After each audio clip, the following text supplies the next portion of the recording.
She was 18 years old, standing in the middle of nowhere with a torn bag, $20, and a letter that turned out to be a lie. The town laughed, the men leered, and when she fell to her knees in the summer dust of Wyoming, she didn't cry. She pressed her fists into the dirt and got back up. That was the moment Caleb Morgan saw her. And that was the moment everything changed for both of them. If this story already has your heart, subscribe to our channel and drop your city in the comments. I want to see how far this story travels. The letter had promised her a job. That was the whole of it. One letter written in careful ink on good paper, signed by a man named Gerald Fitch, who called himself the business manager of the Hargrove Ranch operation out of Ridgeline, Wyoming territory. The letter had said, bookkeeper needed room and board, provided fair wage, start date, July the 5th, 1884. It had said inquire at the stage depot in Ridgeline and ask for directions to the Hargrove property. It had said all of that, and Evelyn Carter had read it 14 times on the 3-day journey west because it was the only solid thing she had left to hold on to. She was 18 years old. She had $22 folded inside her left boot, a carpet bag with 2 dresses, and her mother's Bible, and a ledger book she'd carried since she was 15, because numbers made sense to her when almost nothing else did. She had come from Salina, Kansas, where the only thing that had kept her employed was the fact that old Mr. Draper at the dry goods store had been too nearsighted to realize she was a girl until she'd already proven herself indispensable. When Mr. Draper died in March and his son took over the store, the son had looked at Evelyn across the counter and said without a trace of embarrassment that he didn't employ women and she could collect her final wages on Friday. She had found the advertisement for the Hargrove position in a Kansas City paper 2 weeks later. She had written immediately. She had not mentioned that she was a woman or 18, or that she had no references aside from a dead man. She had simply listed her qualifications, her experience with double-entry bookkeeping, her familiarity with inventory accounts and supply ledgers and payroll reconciliation. Gerald Fitch had written back inside of 10 days. The letter had felt like a door opening. Now she stood in Ridgeline, Wyoming in the full heat of a July afternoon, and the door had turned out to lead off a cliff. The man at the stage depot, a short, sun-weathered fellow with a tobacco stain on his beard, had squinted at her letter and then looked at her, the way men always looked at her when she was trying to conduct business, like he was trying to figure out whether she was confused or stupid. "Gerald Fitch," he said. "Yes," Evelyn said. "He hired me as bookkeeper for the Hargrove Ranch. I was told to ask for directions here." The man scratched his jaw. "Miss Gerald Fitch left Ridgeline 6 weeks ago, went back east. Far as I know, the Hargrove operation folded when old Hargrove died in May. There ain't no job, there ain't no ranch, not anymore." The street behind him went on being loud and dusty and indifferent. Evelyn stood very still. She had learned in 18 years that the moment when everything collapsed was not the moment to fall apart. That moment could come later privately when no one was watching. Right now, what mattered was not showing this tobacco-stained man that her stomach had just dropped through the earth. "I see," she said. "Is there a hotel in town?" "Boarding house on Sycamore. Mrs. Pell runs it. She's reasonable." "Thank you." She picked up her bag and walked. She made it half a block before her left boot caught a rut in the road, and she went down hard, both knees hitting the packed dirt, her carpet bag splitting at the seam and spilling her spare dress and her mother's Bible into the dust in front of about 15 people who were standing along the main street with nothing better to do than watch a girl fall apart in public. Nobody moved to help her. One man laughed a short, dismissive sound like she was a minor amusement. A woman across the street whispered something to the woman beside her. Evelyn felt their attention like heat on the back of her neck. She pressed her hands flat against the dirt. She looked at her mother's Bible lying open in the road pages fluttering in the summer wind. She thought, "I will not cry here. I will not cry here in front of any of these people." She pushed herself up. She was still on one knee, gathering her Bible and her dress back into the broken bag, trying to figure out how to hold it shut, when a shadow fell over her from the left. A large hand came down and picked up the Bible before she could reach it. She looked up, ready to snatch it back, and stopped. The man crouching beside her was not what she expected. He was tall, she could tell even crouching, with dark hair and several days of shadow along his jaw. His eyes were the color of creek water in shade gray-green, and direct in a way that had nothing threatening in it. He was wearing a canvas workshirt collar open with a leather vest over it, and the kind of boots that had been worn hard for years. His hat was pushed back on his head. He looked like a man who had spent every day of his adult life outdoors, doing difficult physical work, and he looked utterly unbothered by the fact that everyone on the street was watching. He held the Bible out to her without a word. She took it. "Thank you," she said, because her mother had raised her to say thank you even when the world was ending. He looked at her bag. "That seam's gone. You hold the top and I'll carry it." "I can manage." "I didn't say you couldn't." He wasn't unkind about it. He was simply stating a fact. He looked at her again with those creek water eyes. "You the girl who came in on the stage from Kansas?" She stiffened slightly. "News travels fast. Small town, Hargrove job." "There is no Hargrove job, as I've just discovered." He looked at her for a moment, not the way the man at the depot had looked at her, not assessing or dismissive, but like he was making a decision. Then he stood and put out his hand, the open palm of it a steadying gesture more than anything else. She took it and stood. "Caleb Morgan," he said. "I've got a ranch about 7 miles up the mountain. I do need a bookkeeper, as it happens. Have needed one for about 8 months, and haven't found one worth a damn." He paused. That was blunt. Forgive the language. Evelyn looked at him steadily. "I've heard worse. What are the terms?" He almost smiled. Not quite, his face was too guarded for a full smile, but something shifted around the corners of his eyes. "Room and board, fair wage. You'd have your own room. The work is ranch account, supply orders, payroll for 4 hands. It's real work, not light work. The mountains rough country in summer and rougher in winter." "I'm not afraid of rough country," Evelyn said, which was not entirely true, but was true enough to say. "I reckon not," he said. "Or you wouldn't have come this far alone." She looked at him for a moment longer. This was the calculation she had made before with Mr. Draper, and it had served her for 3 years. Look at the man. Decide if he is honest. Decide if you can work with him. The dishonest ones had a particular quality around the eyes, a restlessness, a calculation of their own running just behind the surface. This man's eyes were still. Whatever he was deciding about her, he was deciding it plainly and without agenda. "All right," she said. "When do we leave?" "Again." His name was the only easy thing about him. Caleb Morgan said almost nothing on the 7-mile ride up the mountain. He drove the wagon with the ease of someone who had made this particular trip enough times that it required no conscious thought, and he seemed to have no need to fill the silence with conversation. Evelyn, who had grown up in a household where silence meant someone was angry, had to actively resist the urge to talk simply to fill the space. She watched the land instead. She had never seen country like this. Kansas was flat and enormous and beautiful in a way that pressed down on you. Wyoming in the mountains was something else entirely. Rock faces and pine stands and summer grass, so green it looked painted, the whole of it, rising and folding around them as the road climbed. The heat of the valley fell away as they gained elevation. By the time the ranch came into view, the air had a clarity to it that felt almost like cold water. The ranch itself was smaller than she had pictured. A main house built of dark timber, solid and square, with a covered porch along the front. A barn, a smokehouse, a root cellar built into the hillside. 4 horses in the near pasture. Everything was worn, but everything was cared for, the kind of place that showed not wealth, but consistent long attention. A man came out of the barn as they pulled in, young, maybe 20, Mexican, with a careful way of moving. "Raphael," Caleb said, climbing down from the wagon.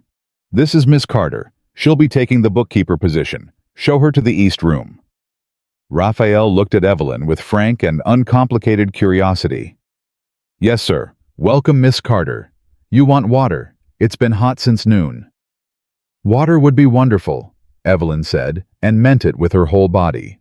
She was given the east room, which was small and clean, and had a window that looked toward the mountain rather than down toward the valley. There was a bed with a quilt on it, a washstand, a small desk and chair. It was the most private space she had occupied since her mother died 4 years ago, and she'd moved into the back room at the boarding house where 3 other women slept on the same floor. She set her broken bag on the bed. She put her mother's Bible on the desk. She sat down on the edge of the mattress and allowed herself for exactly 1 minute to feel the full weight of the last 8 hours. Then she stood up, washed her face and hands, and went to find out what the accounts looked like. The accounts were a disaster. Not crooked, just neglected. 8 months of receipts shoved in a box, payroll figures scratched on loose paper, a supply ledger that hadn't been properly updated since the previous October. Evelyn sat at the kitchen table with everything spread out in front of her and felt for the first time that day something that was almost calm. This was a problem she could solve.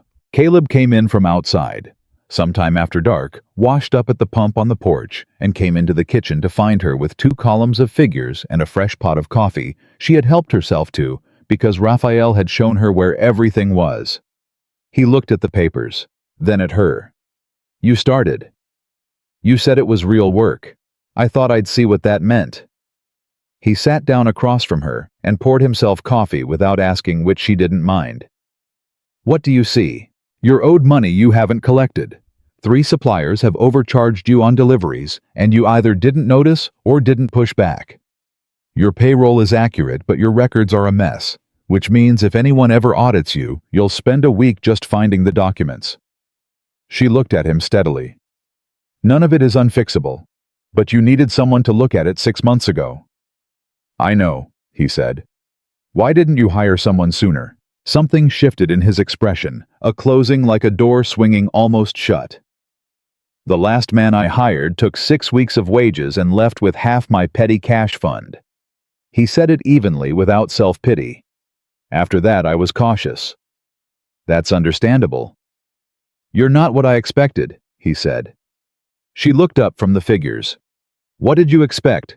Someone older?" He seemed to consider something. "Someone less steady." "I'm not steady," Evelyn said, and surprised herself by saying it. "I'm just good at not showing when I'm not." He looked at her across the table for a moment, that same direct, still attention he'd given her in the street when he'd made his decision, and then he nodded like she had confirmed something he'd already suspected. "You'll want to know," he said, "that I'm not an easy man to work for. Not because I'm unkind, because I keep to myself and I work long days, and I don't make conversation for the sake of it." He paused. "I reckon you've already noticed." "I've noticed," she said. "Does that suit you?" She thought of the boarding house in Salina. The women on her floor who talked every evening until she wanted to press her face into her pillow and scream just for 5 minutes of quiet. She thought of Mr. Draper's son, who had talked constantly and pleasantly about nothing and had fired her without a second thought. "Yes," she said. "That suits me fine." She had been at the ranch 11 days when the trouble started showing itself. She might not have seen it at all if she hadn't been good at numbers. Numbers she had found told you the truth even when people didn't. And the numbers in Caleb Morgan's accounts were starting to tell her something that made the back of her neck prickle. It was a bill of lien she found first, tucked behind 3 months of feed receipts, like someone had hoped it would be lost. Dated February of that year, recorded against Parcel 12 of the Ridgeline Mountain Survey, which was 40 acres on the east slope of Caleb's property. The lien was held by something called the Holloway Land and Development Corporation. The amount was $450. She looked at the document for a long time. Then she went and found Raphael in the barn. "Does Mr. Morgan have a loan against the east parcel?" she asked. Raphael's expression did something careful and unhappy. "He didn't tell you about that. He didn't mention it." Raphael went back to the bridle he was cleaning, which meant he was deciding how much to say. "Mr. Victor Holloway came around in February. He said Mr. Morgan owed him money from a debt his father made years back. He had papers. Mr. Morgan, Raphael stopped. "He should tell you himself." Raphael. "I was gone 3 days after Holloway came," Raphael said quietly. "Came back and didn't say nothing about it, but he stopped riding the east slope after that, and Holloway's men have been up on that ridgeline twice this summer." Evelyn looked out the barn door at the mountain. "What does Holloway want?" "The whole east slope, ma'am. There's a creek up there.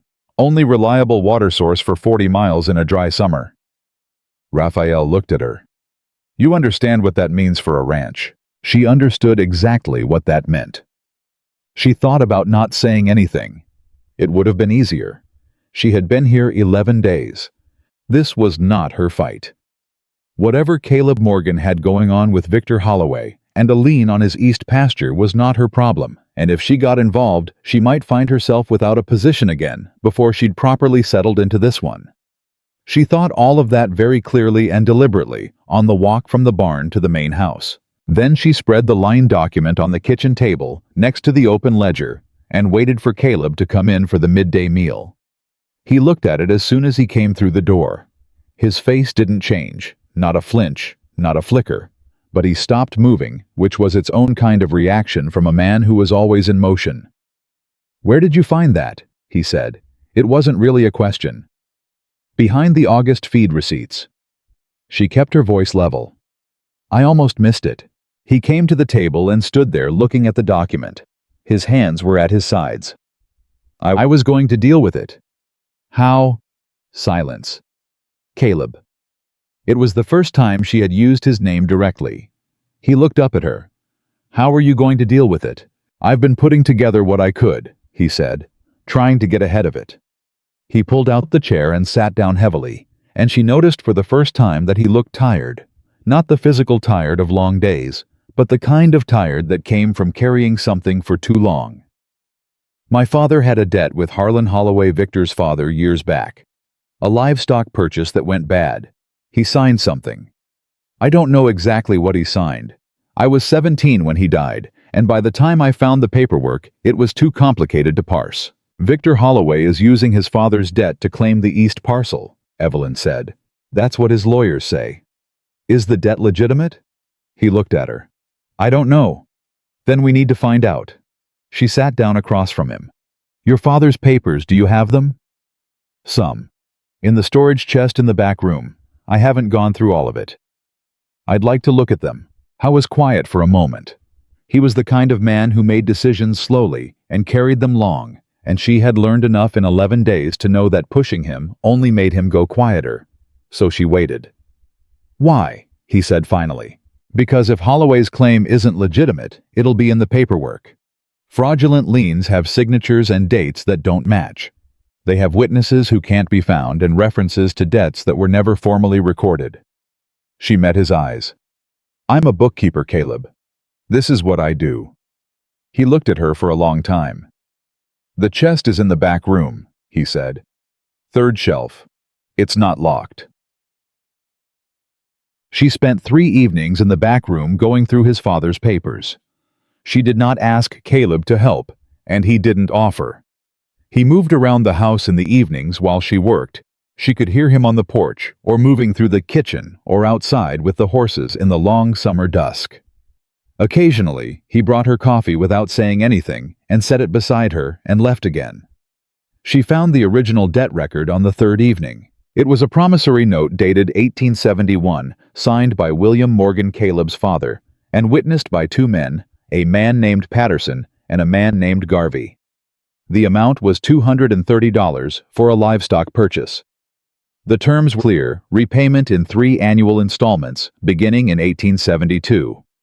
The note was stamped, "Paid in full," in faded but legible red ink with a date September 14, 1874. She turned it over. On the back in handwriting, she didn't recognize "final payment received" and "acknowledged." "Debt cleared. H. Holloway." She sat for a moment with the paper in both hands. Then she stood up and went to find Caleb. He was on the porch in the last of the light, sitting in the chair he always sat in, looking at the mountain. He turned when he heard the door. She held out the note. He looked at it. He read it slowly. The light was almost gone, and she watched him tip the paper slightly to catch what remained of it. When he looked up at her, something had shifted in his face. Not relief, not yet, but the beginning of it. The specific expression of a man who has been braced against a wall and has just felt it give. "My father paid it," he said. "He paid it, and they're pretending he didn't." "Yes." "How much did they change?" "Nothing. They didn't change the original note. They're hoping you never found this or that. If you did, you wouldn't know what it meant." She met his eyes. Victor Holloway's lien against your east parcel is based on a debt that was cleared 13 years ago. It's fraud, Caleb. He was quiet for a moment. The mountain was darkening the last gold going out of the peaks. You understand what that means, he said. If I go against Holloway with this, if I try to fight him, he's not going to just accept it. He's got money and lawyers and half the county officials in his pocket. I know, she said. This isn't just a legal dispute. He's been moving on other ranches too, buying up water rights, forcing people out. He looked at her. It would be easier to let it go. Sell the east parcel, move on. Evelyn thought about the woman who had whispered to her neighbor when she fell in the road. She thought about Mr. Draper's son and his pleasant voice and his complete indifference to what she'd built. She thought about the letter from Gerald Fitch that had promised her a door and opened onto nothing. She thought about what it meant to let things go, where letting things go led. No, she said. It wouldn't. He looked at her sharply. It would be easier right now, she said, for about 30 days, and then Holloway would own the creek and half your water supply, and you'd be looking at losing the whole ranch within 2 years instead of 40 acres now. She held his gaze. You didn't build this place to give it up. I've been here 11 days and I can see that. Anyone who looks at this ranch can see that. The silence between them held. The first star was appearing over the mountain. You're not what I expected, he said, the second time he'd said it. You said that already. I know. He looked at the promissory note in his hands. I mean it differently now. She didn't ask him what he meant. There were things that didn't need words pushed at them. She had learned that in this house in 11 days, without quite noticing she was learning it. I can make copies of this document tonight, she said. We should have more than one, and in the morning you should tell me everything you know about Holloway's other land claims, because if he's done this to you, he's done it to someone else, and someone else might have papers too. Caleb looked at her for a long moment. Something in his face had gone from closed to careful, not open, not yet, but no longer entirely shut. All right, he said. She went inside to copy the document. He stayed on the porch a while longer. When she came back for the lamp, she could see him still sitting there in the dark, the mountain behind him, and the summer stars coming out one by one above the ridge, and he was looking at the note in his hands like a man who had just been told that something he'd given up on might still be possible. She didn't say anything. She took the lamp and went back to work. That night, after she had made 3 copies of the promissory note in careful ink and folded them separately and tucked them in different places in her ledger for safekeeping, she sat for a moment at the desk in her room with the window open and the mountain air moving through the curtain. She had arrived here 11 days ago with a broken bag and no prospects and a town full of strangers who had watched her fall and not moved. She had arrived with $22 and a letter that turned out to be a lie. She had arrived with nothing she could call solid under her feet. She looked at the 3 copied documents on the desk. She looked at the mountain through the window, dark and enormous, and absolutely there. She thought, I did not come all this way to be nobody. And something in her, some tightly wound, carefully maintained piece of herself that had been bracing against the world for 4 years. Let go just a little. Just enough. She put out the lamp and lay down in the dark, and for the first time since she'd left Selena, she did not lie awake for hours, going over everything she had done wrong and everything she still needed to fix. She simply closed her eyes. Outside, the mountain night was quiet and enormous and full of stars she had not yet learned the names of. She thought she might like to. She had made 3 copies of the promissory note. By morning, Caleb had read each one. I didn't say much at breakfast, which was not unusual. What was unusual was the way he sat across from her at the kitchen table with his coffee, going cold, turning the original document over in his hands, like a man trying to find a flaw in something that kept coming back clean.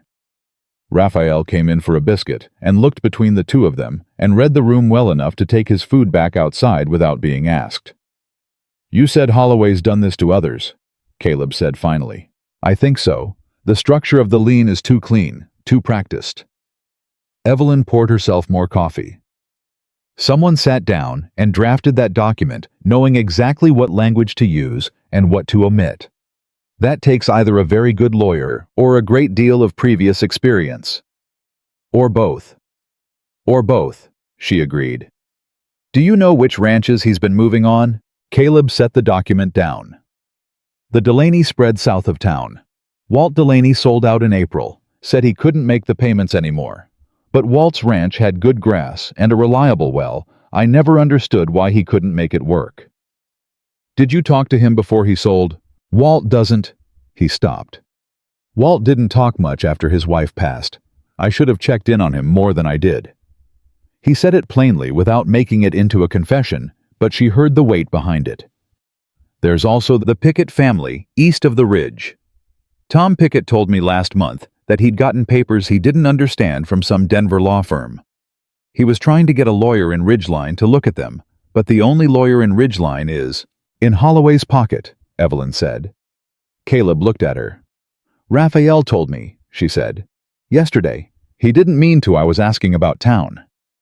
The look on Caleb's face shifted into something that wasn't quite irritation and wasn't quite appreciation, a complicated middle ground that she was learning to read. Raphael talks too much. Raphael loves this ranch, she said. That's why he talks. He's scared. That landed. She watched it land. Caleb picked up his coffee, found it cold, and set it back down. I'll ride out to the Pickett place today, he said. See if Tom will show me those papers. I'll come with you. He looked up. I can read them faster than you can, she said not unkindly. And I know what to look for now. Howe was quiet for a moment. She had noticed that he never said no.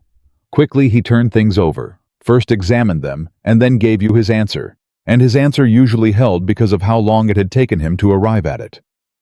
All right, he said. Be ready in an hour. Tom Pickett was a broad, sunburned man in his 50s, with the look of someone who had been steady his whole life and was now finding that steadiness wasn't enough.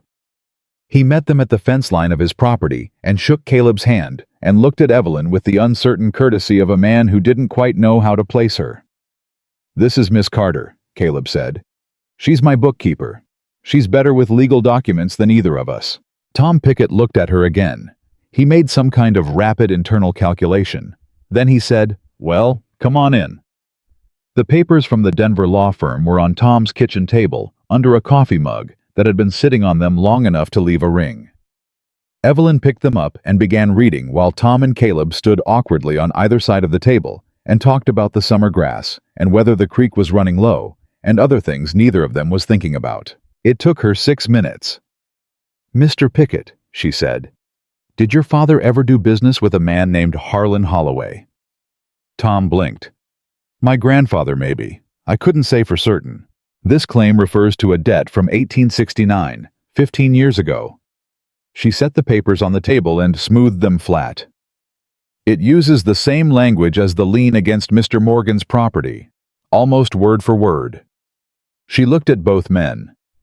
Victor Holloway is running the same scheme across multiple ranches. He's using old debts that may have been paid off or may never have existed to file liens against land that has one thing in common. Water, Caleb said. Water, she confirmed. Your east pasture has the creek, Caleb.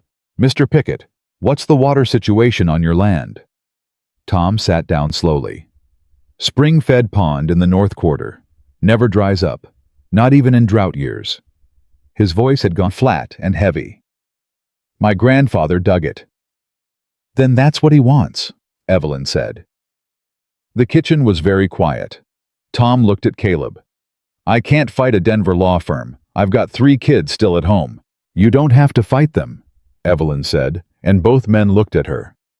You have to prove the debt is fraudulent. That's different. She pulled her copy of the Holloway lien from her ledger. I found a receipt in Mr. Morgan's papers proving his father paid off the original debt 13 years ago. If there's a pattern here, if Holloway is targeting multiple ranches with the same false debt scheme, then we need to find as many records as we can. Old receipts, old letters, anything your grandfather or father kept. My mother kept everything, Tom said slowly. It's all in the attic. Then that's where we start. They were in Tom Pickett's attic for 3 hours. It was hot and close and smelled of old wood and decades of accumulated paper, and Evelyn went through every box while Tom and Caleb carried them down from the upper shelf and tried to stay out of her way. She found a church record, 2 decades of supply receipts, 3 years of bank correspondence, and 1 letter from 1872 that made her sit very still on the attic floor for a full minute before she called down the stairs. Caleb. He came up. He had to duck through the attic door. He looked at her face first. She'd learned that about him. He always checked faces before he checked situations, and then he crouched beside her. She held out the letter. It was from Harlan Holloway to Tom's grandfather, dated November 1872, acknowledging receipt of a final payment of $180 and declaring the debt between them settled in full. It was signed. It was witnessed. "He's been running this since his father's time," Caleb said quietly. "Or he inherited the files when his father died and saw an opportunity." Evelyn refolded the letter with care. "He has a list, Caleb. Names and amounts and properties. He's been working through it." "How many ranches?" "I don't know, but we need to find out." He looked at her for a moment. In the hot, cramped space of the attic with dust in the light between them, he had an expression she hadn't seen on him before. Not the closed, careful look of a man protecting himself, but something more open. Something that looked like the earliest stage of trust. "You're not going to drop this," he said. It wasn't a question. "No," she said. "Are you?" He took the letter from her carefully. "Let's go talk to Tom." Tom Pickett, when shown the letter, sat at his kitchen table for a long moment without speaking. Then he said very quietly, "My grandfather worked for 30 years to buy that land." And his voice didn't break, but it came close, and Evelyn looked at the table and gave him the moment he needed. Caleb put his hand on Tom's shoulder, a brief solid gesture, no words attached to it, and then stepped back. "We're going to need other ranchers," Caleb said. "If Holloway's running this scheme across the valley, there are others who've gotten papers. Some of them probably don't know what they mean." "Walt Delaney might already know," Tom said. "Walt sold out in April. He might know what he was up against." "Where is Walt now?" "Cousin's place up in Carbon County, last I heard." Tom looked between them. "You think he'd talk?" "I think," Caleb said, "that if someone had come to me before I spent 8 months carrying this alone, I would have talked." The weight of that sentence settled in the room.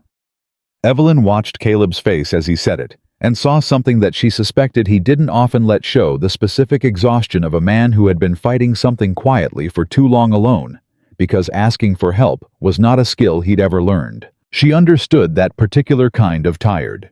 She understood it very well. The ride back to the ranch was quieter than the ride out, which was saying something given how quiet Caleb always was. The sun was dropping behind the mountain, and the light had gone gold and long, and Evelyn sat beside him on the wagon bench with her ledger in her lap and said nothing until the ranch gate came into view. Then she said, "You should have told me about the lien sooner." He glanced at her. "You'd been here 11 days. I know, but you hired me to look at your books. The lien is in your books." She kept her voice even, not accusing, just stating. "If I'd found it 2 weeks later, we'd have 2 weeks less to work with." A pause. "You're right," he said. "I should have." She hadn't expected him to simply agree. Most men in her experience didn't simply agree when you told them they'd made a mistake. They explained or defended or changed the subject. Caleb Morgan said, "You're right," the way other men said, "Good morning," plainly without event. "All right," she said. "Miss Carter." "Evelyn." He looked at her sideways. "Evelyn." He said it carefully, like he was making sure he had it right. "There's something I haven't told you. About Holloway." He kept his eyes on the road. "He sent a man to the ranch, end of May, before I hired you. The man said Holloway wanted to buy me out, fair price, no trouble. Said the east parcel wasn't worth fighting over." "What did you say?" "I told him to get off my land." "And then, the next week, 2 of my summer calves turned up dead on the east slope." His jaw tightened fractionally. "Could have been coyotes. Could have been." The meaning of that sat between them for a moment. "He's not going to stop at the legal documents," she said. "No," Caleb said. He's not. She looked at the mountain. The last of the gold was leaving the peaks. Then we work faster, she said. Raphael was waiting at the barn when they pulled in, and he had the look of a man who had been trying to decide for several hours how to say something difficult. Someone came while you were gone, he said. Man from Ridgeline. Said he was delivering a message from Mr. Holloway. Caleb's voice went very flat. What message? Raphael reached into his shirt pocket and produced a folded piece of paper. Caleb took it, read it, and then without a word, handed it to Evelyn. It was brief, and it was clear. Victor Holloway was requesting that Caleb Morgan present himself at the Holloway office in Ridgeline no later than Friday of that week to discuss the terms of a buyout offer. The letter noted in language that was carefully polished to sound almost friendly. That failure to appear would be taken as a declaration of intent to contest the lien, at which point the matter would be referred to the court in Cheyenne, where Mr. Holloway had retained counsel. Friday was 3 days away. He's forcing your hand, Evelyn said. He's been planning to, Caleb said. He knew I'd find the lien eventually. He wanted to get ahead of it. Then we get ahead of him first. She folded the letter and handed it back. We need to talk to the other ranchers before Friday. Anyone who's gotten papers, anyone who sold out under pressure. We need every piece of evidence we can get. She looked at him steadily. Can you get word to people before then? I can ride out tomorrow, hit 4 places by evening if I push. I'll go with you. He looked at her, not with surprise exactly, but with that careful attention he gave things before he decided about them. You don't have to do that, he said. I know I don't have to. She met his eyes. I want to. Something shifted in his face. Small. Barely there. But she was starting to learn the small shifts. Be ready at first light, he said. They rode out before the sun was fully up. The first ranch was the Hartley place, 6 miles east, an older couple, the Hartleys who had gotten a letter from the Denver firm in March and had been too frightened to do anything with it. Vera Hartley met them at the door with the wariness of a woman who had been waiting for more bad news, and when Evelyn explained what they'd found and what it meant, the woman's wariness shifted into something that was half relief and half fury. I knew it didn't feel right, Vera said.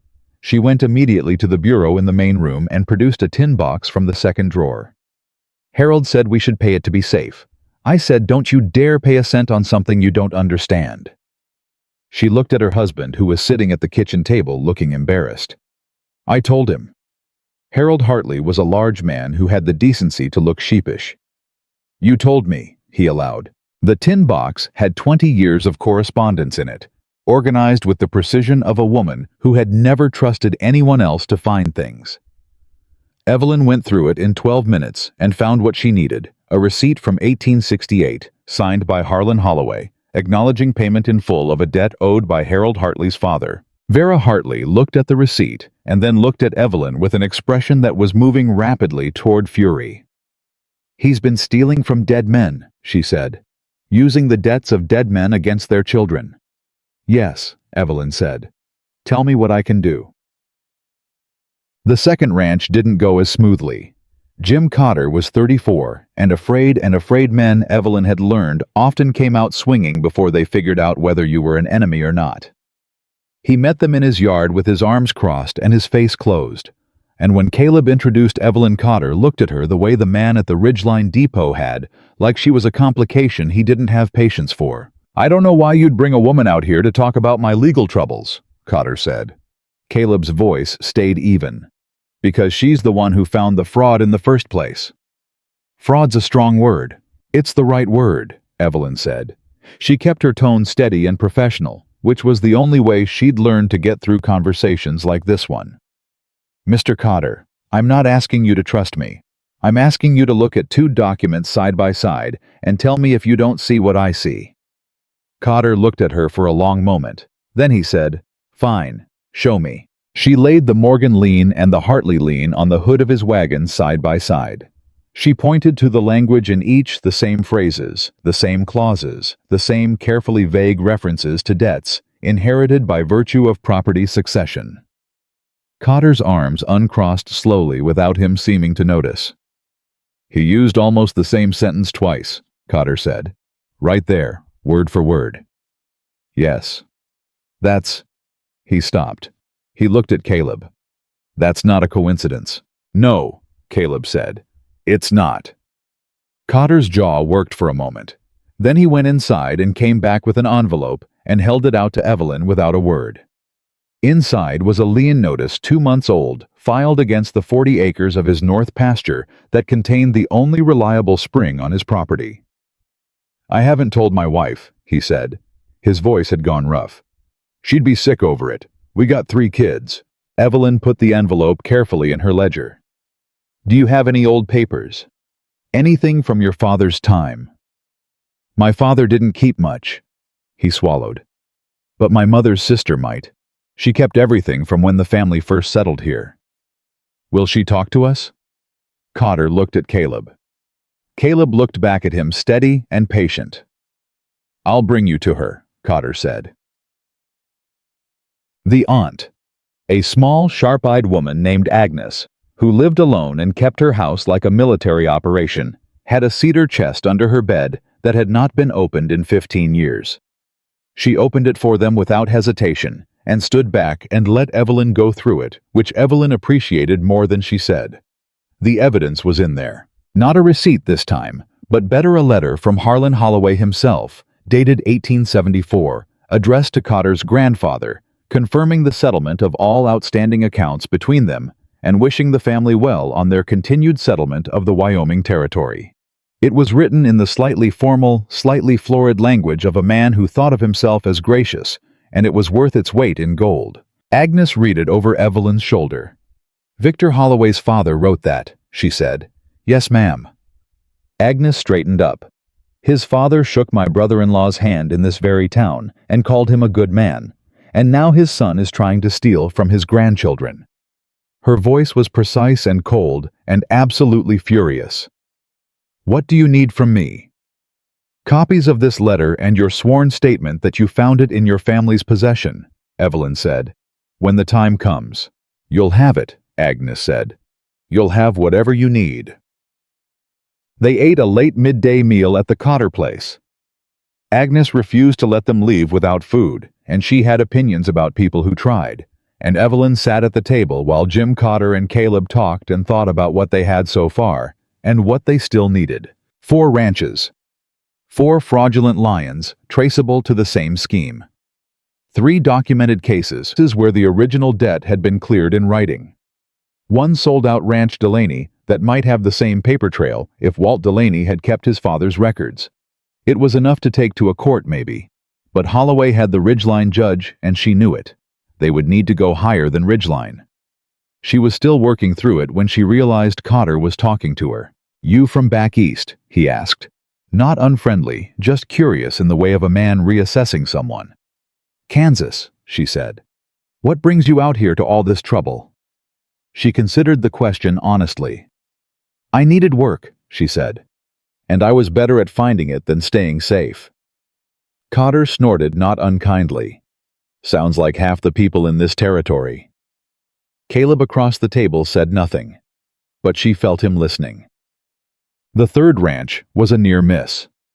The Olmsted place sat in a shallow valley 5 miles west of Cotter's, and when they rode in the yard, had the particular stillness of a property that had been recently vacated. The kitchen garden was unweeded. The house door was standing open. 2 horses were in the pasture looking unhappy about it. Caleb pulled the wagon up short. Dan, he called. Dan Olmsted. Silence. He climbed down and went to the house. Evelyn followed. The inside was not abandoned. There were dishes in the basin, clothes on the pegs, but it had the feeling of a place where something had shifted. A neighbor boy appeared from behind the barn, maybe 14, looking like he'd been put in charge of something he wasn't sure about. Mr. Morgan, Mr. Olmsted's wife took sick this morning. He drove her into Ridgeline to the doctor. He said, could someone watch the horses? Caleb nodded. Is she bad off? Don't know, sir. Caleb looked at the horses. He looked at the empty house.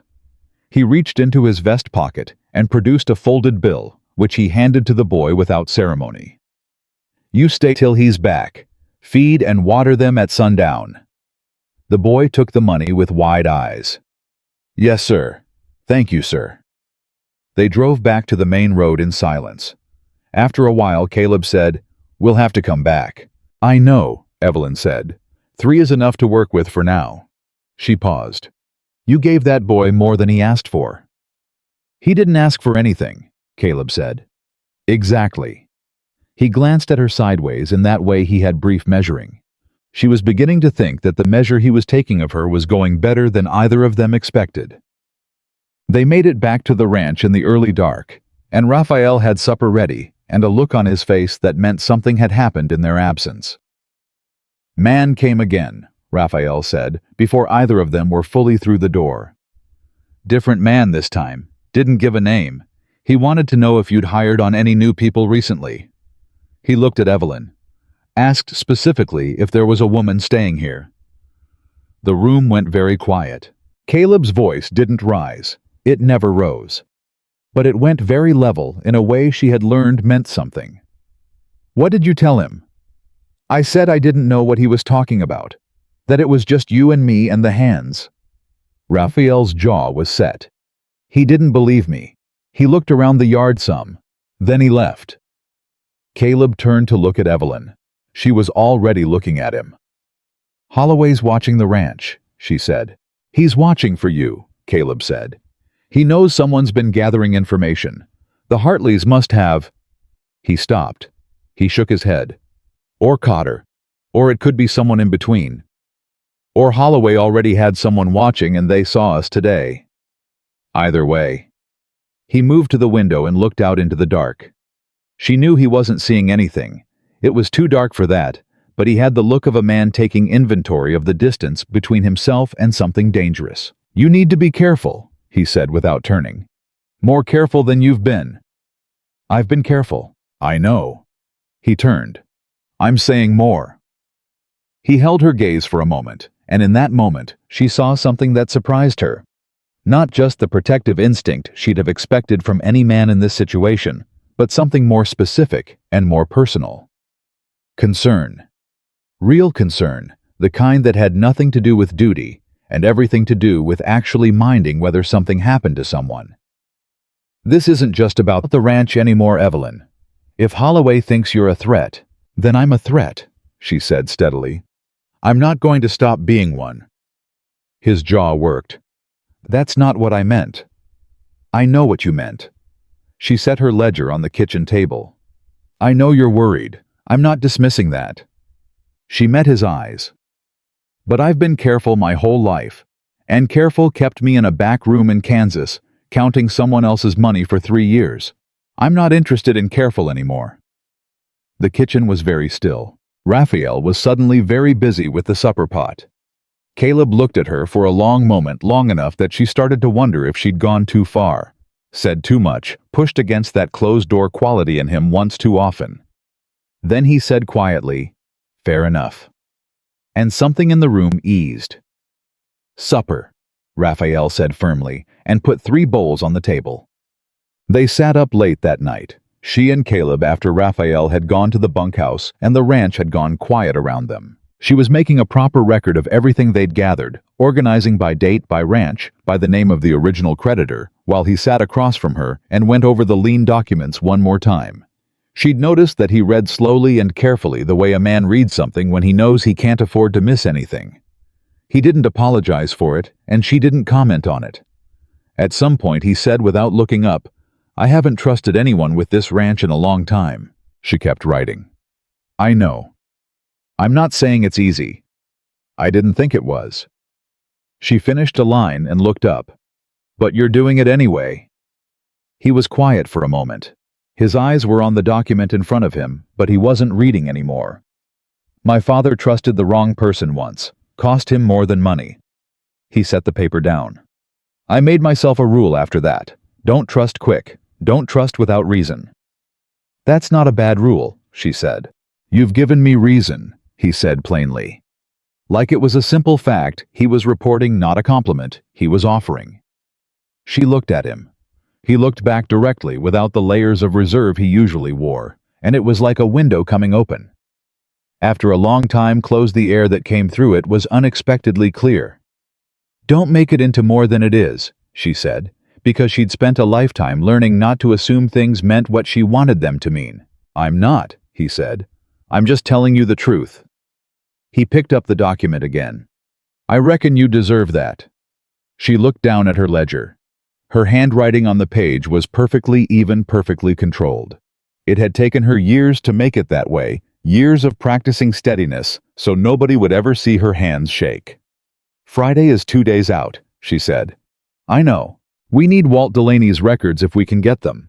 And we need someone in Cheyenne, a lawyer or a federal official who isn't in Holloway's pocket." "I know a man," Caleb said. "Federal Land Office. He was posted in Ridgeline 5 years ago. Straight as they come. He moved to Cheyenne when the posting ended." "Can you reach him before Friday?" "I can wire him in the morning." She nodded. She wrote it down. They sat across from each other in the lamplight with the documents between them and the mountain dark outside the window, and neither of them said anything more for a while. But the silence between them had changed. It wasn't the silence of two strangers keeping careful distance anymore. It was something else, something that had been quietly becoming itself while neither of them was quite watching. It was the silence of two people who had started without deciding to trust each other with the hard things. Outside, the summer wind moved through the pines on the mountain. Inside, the lamp burned steady. Evelyn Carter kept writing. The wire went out to Cheyenne at 7 in the morning. Caleb had ridden into Ridgeline before sunrise, before anyone who might be watching would think to watch, and sent the message to Daniel Hess at the Federal Land Office in 12 words. Evidence of systematic land fraud. Multiple properties. Need your eyes. Urgent.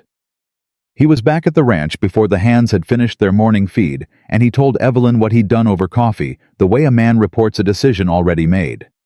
Not asking for approval. Just keeping her informed. She appreciated that more than she said. "Now we wait," she said. "Now we move," he said. "Waiting is what Holloway wants us doing." He was right, and she knew it.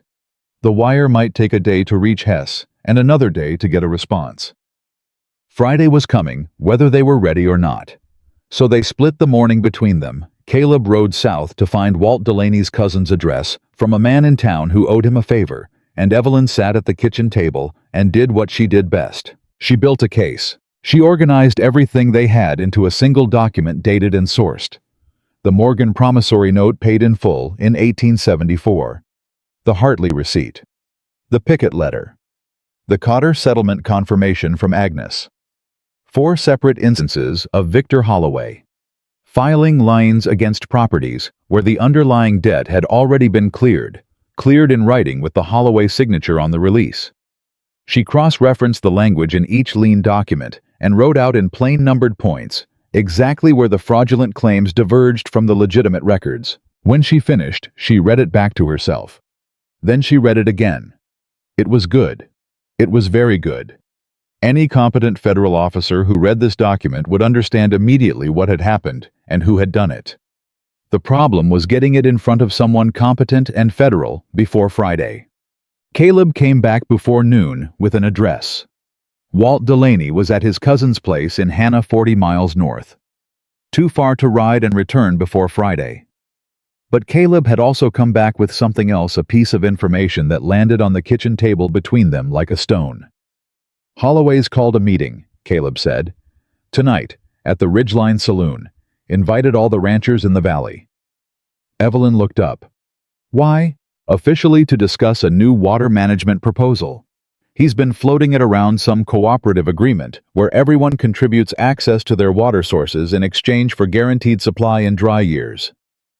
Caleb's jaw was tight. "It sounds reasonable. That's the point. And unofficially, he wants to see who's talking to who. And he wants to make me a public offer in front of witnesses, so I look unreasonable for refusing." She saw it immediately. "If you turn him down in public, he controls the story. You're the difficult one. You're the man holding up progress for the whole valley." "That's it exactly. Are you going to go?" He looked at her steadily. "Are you?" The question surprised her, the assumption in it, the way he asked it, as though her presence was already part of his plan. She held his gaze for a moment. "Yes," she said. Something settled in his face. "Good. Because I need someone in that room who can hear what's being said underneath what's being said." "And what does that mean for us before tonight?" He pulled out a chair and sat across from her.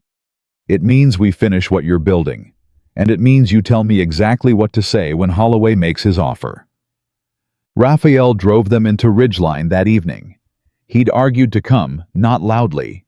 Raphael rarely did anything loudly, but with the quiet persistence of a man who had made up his mind, and Caleb had let him on the condition that he stayed with the wagon and kept his eyes open. Raphael had agreed to this with a dignity that suggested he thought it was a reasonable division of responsibility. The Ridgeline Saloon was fuller than Evelyn had ever seen a room in this territory. Every rancher in the valley seemed to have come men she recognized from the previous day's ride. Men she'd never seen, older men and younger men, and two women who had come with their husbands and sat straight-backed in chairs along the wall. The room smelled of sawdust and tobacco, and the particular nervous energy of people who knew something important was happening, but weren't certain yet what side of it they were on. Victor Holloway was at the front of the room. She had built a picture of him in her mind, from documents and descriptions, and the picture had been of something larger and more menacing than the man who actually stood there. Holloway was perhaps 50, well-dressed in the way of a man who wore good clothes as a statement of what he believed about himself, with silver at his temples, and the practiced warm manner of someone who had spent decades making people feel at ease before taking something from them. He was flanked by two men in suits, lawyers, she guessed, and a third man who had the look of someone whose job was not legal. She sat down beside Caleb near the back of the room and watched Holloway work the crowd before the meeting even started. He knew names. He asked after children and harvests and sick wives with the fluency of a man who had done his research carefully. He laughed at the right moments. He touched people's arms. "He's good," she said quietly. "He's very good," Caleb agreed at the same volume. "Don't let that surprise you tonight." "Hasn't surprised me yet." Holloway called the meeting to order with the easy authority of a man who was used to being the most important person in any room he entered. He outlined the proposal, the Ridgeline Valley Water Cooperative, he called it, with the kind of measured, reasonable language that made its opponents sound like they were afraid of progress. Every rancher who joined would contribute water access agreements for their key sources. In return, the cooperative would maintain infrastructure-managed distribution in dry years and protect everyone against the kind of seasonal shortages that had hurt the valley 3 summers running. It sounded, Evelyn had to admit, almost sensible, if you didn't know what she knew. She watched the room as Holloway talked. She watched faces shift from wariness to interest to something that was almost persuaded. She watched Tom Pickett 3 rows ahead, sitting very still with his hands on his knees. She watched the Hartleys near the side wall, Vera, with her arms folded, and Harold slightly less certain beside her. She watched a dozen men she didn't know begin to nod slowly, the way people nod when something is confirming what they were already half inclined to believe. Holloway finished his presentation. He opened the floor. The first 3 questions were soft, clarifying questions, practical questions, the questions of men who were already most of the way to yes. Holloway answered each one with the warm confidence of a man on familiar ground. Then a man in the back stood up. Not Caleb, a rancher. Evelyn didn't recognize, weathered and deliberate. "What happens to the water rights if a member can't make his payments to the cooperative?" he asked. A brief pause. Very brief. Most people probably didn't notice it. Evelyn noticed it. "In that scenario," Holloway said smoothly, "the cooperative would have the right to assume temporary management of the relevant water source until the member's account was current." "Temporary management," the man repeated. "Exactly. Who decides when the account is current?" "The cooperative board." "Who's on the board?" Another small pause. "Initially the founding members, which would include the cooperative's primary investor, myself, along with elected representatives from the valley ranches." "So you," the man said. Holloway smiled. "Among others." The man sat down. He didn't look satisfied, but he didn't push further, and Holloway was already moving toward his conclusion, his voice warm and inclusive, talking about legacy and community and the kind of future they could build together in this valley. That was when Caleb stood up. The room shifted. Not dramatically, just the small shift of a room when someone unexpected does something. Caleb Morgan was known here. She could feel that in the way people's posture changed. Not fear, recognition. "I have a question about the water access agreements," Caleb said. His voice was level and carried cleanly through the room. Holloway's warm manner didn't waver. "Mr. Morgan, of course. The agreements would they cover all major water sources on a member's property, including sources that are currently the subject of legal disputes." A beat. Holloway's lawyers exchanged a glance. Legal disputes would need to be resolved before a member's full water access could be formally registered, Holloway said. "It's simply a matter of clear title. And if a member believed a claim against their water source was fraudulent," Caleb said, "would the cooperative agreement affect their standing to contest it?" The room had gone very still. Holloway's smile stayed on his face, but something behind it had changed, a tightening very slight around the eyes. "That would be a matter for the courts to determine." "The courts in Ridgeline," Caleb said, "or the federal court in Cheyenne." The silence that followed was different from the silence before. This silence had weight. Holloway looked at Caleb with the practiced patience of a man who was accustomed to diffusing opposition in public. "I'm not sure what you're implying, Mr. Morgan." "I'm not implying anything," Caleb said. "I'm asking a question about jurisdiction." "Then I'd suggest you consult a lawyer." "I intend to," Caleb said, and he sat down. People looked at them as they filed out, not hostile, curious. Vera Hartley caught Evelyn's eye as she passed and gave her a look that said, "Well done," without saying anything at all. Tom Pickett appeared at Caleb's shoulder on the way out the door. "You poked him," Tom said quietly. "I poked him," Caleb agreed. "He's not going to like that." "No." But now everyone in that room heard the word fraudulent in connection with Victor Holloway, and that seed's going to grow whether he likes it or not. Caleb kept walking. "That's enough for tonight." Evelyn said nothing. She was watching the two lawyers who were talking to Holloway near the front of the room, in the posture of men being given instructions. She was watching the third man, the one who was not a lawyer, and he was watching Caleb. She put her hand briefly on Caleb's arm. He stopped. "The man on Holloway's left," she said quietly. "Don't look, he's watching you." Caleb didn't look. "I've seen him before. He rode the Ridgeline in May." "Then he knows the ranch." "Yes." They walked out. The wire from Daniel Hess arrived the next morning. Raphael brought it up from the Ridgeline where the messenger had left it tied to the fence post. Caleb had arranged for messages to come in that way off the main road, and he came into the kitchen with it while Evelyn was eating breakfast and Caleb was still outside. She read it before he came in. She read it twice. When Caleb came through the door, she held it out. He read it. His face didn't change in any dramatic way, but something in his posture shifted, a release of some tension he'd been holding since the meeting, since the lean, maybe longer. Hess's message was brief. "Received your wire. Aware of Holloway operations. Have evidence of my own. Can be in Ridgeline by Saturday. Do not appear at his office Friday. Repeat, do not appear."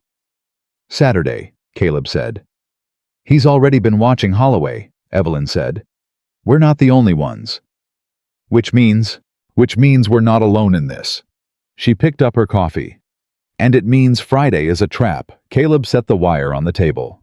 "Holloway wants me to show up and either accept his offer or contest the lien on his terms in a room he controls before a judge. He controls before we can get any of our evidence in front of a federal officer." He looked at her. "If I don't appear, he files against me in Cheyenne without our evidence in hand. But Hess is already coming with his own evidence." She leaned forward. "Caleb, if Holloway is trying to push you into a Friday confrontation, specifically, it's because he knows something's moving at the federal level. He's trying to get ahead of it. He found out about the wire. Or he found out about Hess independently. Either way." She stopped. He was already looking at her. "Raphael," Caleb said. I went to the door. Raphael was in the yard near the water pump, and when Caleb called him, he came immediately with the careful alertness of a young man who had spent the last week sensing that something was building. "Who knew I sent a wire yesterday?" Caleb asked. Raphael's face went through something complicated. "The man at the telegraph, that's all." He hesitated. "But Mr. Morgan, the man who came asking questions Tuesday. I think he talked to the telegraph operator before he came here. I saw him coming from that direction." Caleb was quiet for a moment. "How long has Holloway had someone in that office?" "I don't know, sir. A long time, maybe." "All right." He looked at Evelyn. "He knows Hess is coming. Then Friday isn't just a trap for you," she said. "It's a move to discredit us before Saturday. He wants this case settled before the federal officer arrives." She was thinking fast, and she could feel it in her own voice, the urgency, the pieces clicking together. "He's going to try to get a judgment against your ranch Friday morning. Have it recorded before Hess gets here. Make it a done deal." "Can he do that fast?" "If his judge signs it, and it's on record before a federal officer contests it, it creates a procedural tangle that could take months to unravel, even if Hess has evidence." She met his eyes. "We have to get our documents to Hess before Friday, not wait for him to arrive Saturday. He's 40 miles away. Then we need to send someone tonight." They looked at each other. "I'll go," Raphael said from the doorway. Both of them turned. Raphael was standing straight, his hat in his hands, with the look of someone who had made a decision and was not going to be argued out of it. "You're not," Caleb started. "I know this territory better than anyone you could hire, and I'm faster than you on the Appaloosa, and you know both of those things." Raphael looked at him steadily. "Let me go." Caleb was quiet for a long moment. He looked at his hands. He looked at Raphael. And Evelyn watched something move through his face, the particular conflict of a man who had spent years keeping people at arm's length for their own safety, and was now being asked for the third time in as many weeks to let someone take a risk on his behalf. "Take the Appaloosa," Caleb said. "Don't stop in Ridgeline. Go around." Raphael put his hat on. "I'll be back by morning." "Not if you're careful, you won't. Stay in Hannah if it's too dark to ride back. I mean it." Raphael nodded and went. They listened to the Appaloosa leave the yard at a canter. What followed was the longest afternoon of Evelyn's life, and she had had some long afternoons. She worked. It was the only thing she knew how to do when fear was sitting in the room with her. She turned it into motion, into precision, into something that had a result she could measure. She made a final copy of every document. She organized them in order of legal weight. She wrote a cover letter addressed to Daniel Hess at the Federal Land Office, laying out the case in clean, careful language, and she made a copy of that too. Caleb stayed close to the ranch. He did the work of the day, the animals, the fence line, the 100 small tasks that kept a ranch running, but she could see that he was listening. Every sound that came from the road, every shift in the horses registered in the slight change of his attention. Late in the afternoon, he came in from outside and stood in the kitchen doorway for a moment. He was dusty and tired, and he looked like a man carrying the specific weight of someone who had built something with his hands and was watching someone else try to take it. "My father built this barn," he said without preamble. She looked up from the table. "He and 3 other men. Took them 2 weeks." He leaned against the doorframe. "He used to say that the only things worth having were the things you made with your own labor, because no one could argue you hadn't earned them." He paused. "I was wrong about some things, but he wasn't wrong about that." "No," she said. "He wasn't." He came to the table and sat down. He looked at the stack of documents she'd organized, and she could tell he was seeing not the papers, but what they represented, the years, the work, the inherited weight of something his father had started, and he had continued alone. "When this is over," he said slowly, "one way or another, what do you plan to do?" The question came from somewhere sideways, and it landed with more weight than he'd probably intended. She looked at him carefully. "I haven't thought that far." "You should." "Why?" He was quiet for a moment. His hands were flat on the table, work roughened and very still. "Because you're too capable to be a bookkeeper on a mountain ranch forever," he said. "And I reckon you know that." He met her eyes. I'm not trying to get rid of you. I'm telling you that I'm aware of it. I appreciate the honesty, she said. I'm not being honest to be kind. I'm being honest because you deserve it. He paused. You've been honest with me. From the first day. She thought about that. She thought about the telegram to Gerald Fitch that had not mentioned she was a woman. She thought about all the strategic omissions that had gotten her this far. Not entirely, she said. He looked at her. I didn't tell Gerald Fitch I was a woman, or 18. She said it plainly. I knew they might not hire me if they knew. He held her gaze for a moment. Did you lie about the skills? No. Then you were honest about what mattered. He looked at his hands. I've done the same. Emphasized what served me and kept quiet about the rest. A pause. I reckon everyone does. Some more than others. Holloway more than most. His jaw tightened. He's not going to take this quietly. When Hess comes and the case goes federal, he's going to push back. Hard. I know. I need you to understand that things might get worse before they get better. He looked at her directly with that open window quality she'd come to recognize as his version of vulnerability. I don't want you to be caught off guard. I'm not easily caught off guard, she said. I know that about you, he said. I'm saying it anyway. The afternoon light through the kitchen window was long and warm, and the ranch was quiet around them. And for a moment, the threat of Victor Holloway and the Friday deadline and the missing Raphael seemed very far away. She said, Why did you stop me from falling in Ridgeline? He blinked. What? That first day. You could have walked past. Most people did. She held his gaze. Why didn't you? I was quiet for a long time. Long enough that she wondered if she'd overstepped. Then he said, My mother died when I was 12, coming home from town on her own. Fell from the wagon on a bad road and lay there until morning because nobody stopped. He said it without self-pity, just stating the geography of something that had shaped him. I decided when I was 15 that I would always stop, no matter what. The kitchen was very still. I'm sorry about your mother, she said. It was a long time ago. That doesn't make it shorter, she said. He looked at her. Something moved in his face, not all the way to the surface, but close enough to see. No, he said quietly. It doesn't. The trouble came at dusk. She heard the horses first, more than one coming fast up the ranch road, and she was at the window before Caleb was off his chair. 3 riders, coming hard. Caleb was at the door with his rifle before she'd finished processing what she was seeing, and he stepped out onto the porch with the quiet, coiled readiness of a man who had been waiting for exactly this and had decided not to be afraid of it. The riders pulled up at the yard gate. The front man was the one from the saloon, the man who had been watching Caleb, the one who had ridden the ridge in May. He had 2 others behind him. Morgan, he called. Mr. Holloway wants those documents, the woman's papers. Caleb didn't move. His voice carried across the yard without effort. Tell Mr. Holloway that any legal matter can be addressed through proper channels. He's not asking through channels. The man's horse shifted. He's asking through me. Then the answer's no. A silence. The man looked at the 2 behind him. When he looked back, something in his manner had shifted, harder, flatter. You're making a mistake, he said. I've made plenty, Caleb said. This isn't one of them. The man looked at the house.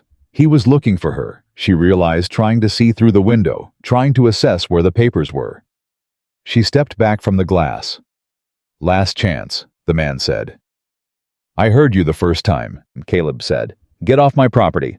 The standoff held for 20 seconds that felt considerably longer. Then the man turned his horse and the 3 of them went back down the road at a walk.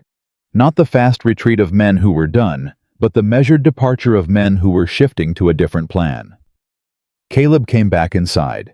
He didn't look shaken. He looked resolved, the specific quality of a man who has committed to something and feels the simplicity of that commitment like solid ground. They'll be back, Evelyn said. Yes. He set the rifle against the wall. Tonight. Then we move the documents. He looked at her. Where? She had already thought about this.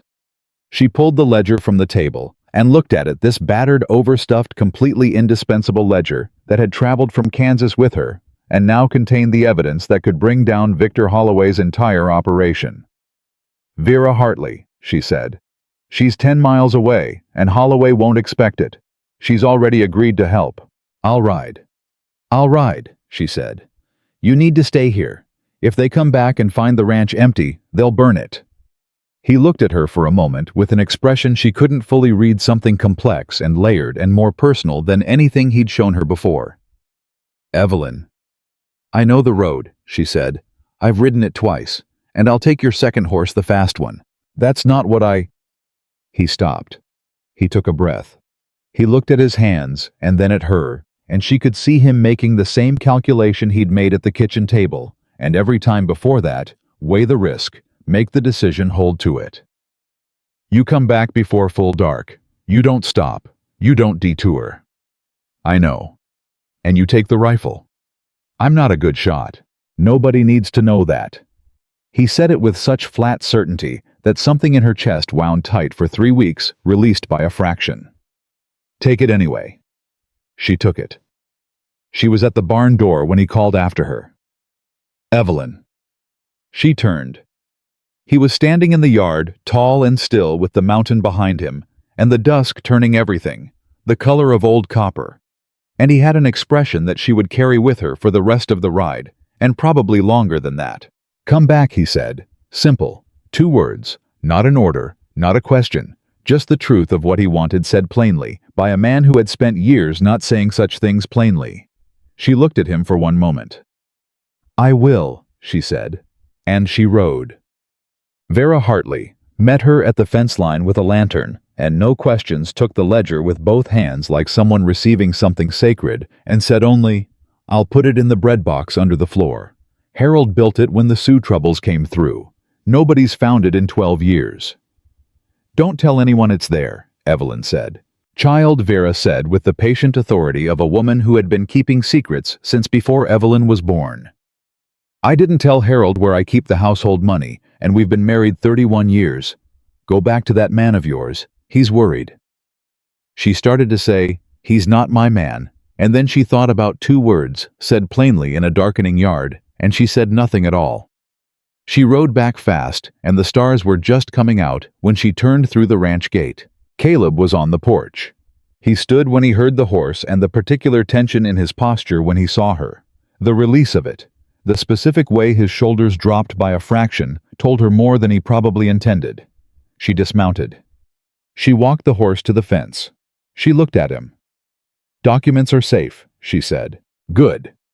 He came down the porch steps. He stopped 2 feet from her. In the dark, with the summer air between them, he was close enough that she could see the tiredness in his face and the relief underneath it. "You're all right. I told you I would be. I know you did." He didn't step back. "I'm still glad you are." They stood like that for a moment. The mountain dark around them, the ranch quiet, the crisis still 1 day away, and the 2 of them standing in the narrow space between what they'd survived and what was still coming, and neither of them moved.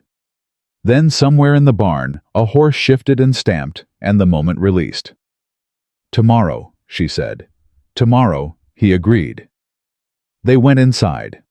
Raphael came back before dawn. Evelyn heard the Appaloosa in the yard, and was at the window before she was fully awake, and she saw Caleb already on the porch, which meant he hadn't slept either, or hadn't slept much, which she supposed was true of both of them. Raphael dismounted with the careful movements of a man who had ridden 40 miles in the dark, and was feeling every one of them, and he handed Caleb a folded envelope before he'd even caught his breath. She was at the door by the time Caleb opened it. Hess had written back in his own hand, this time, not a wire, a full letter, which meant Raphael had waited while the man wrote it.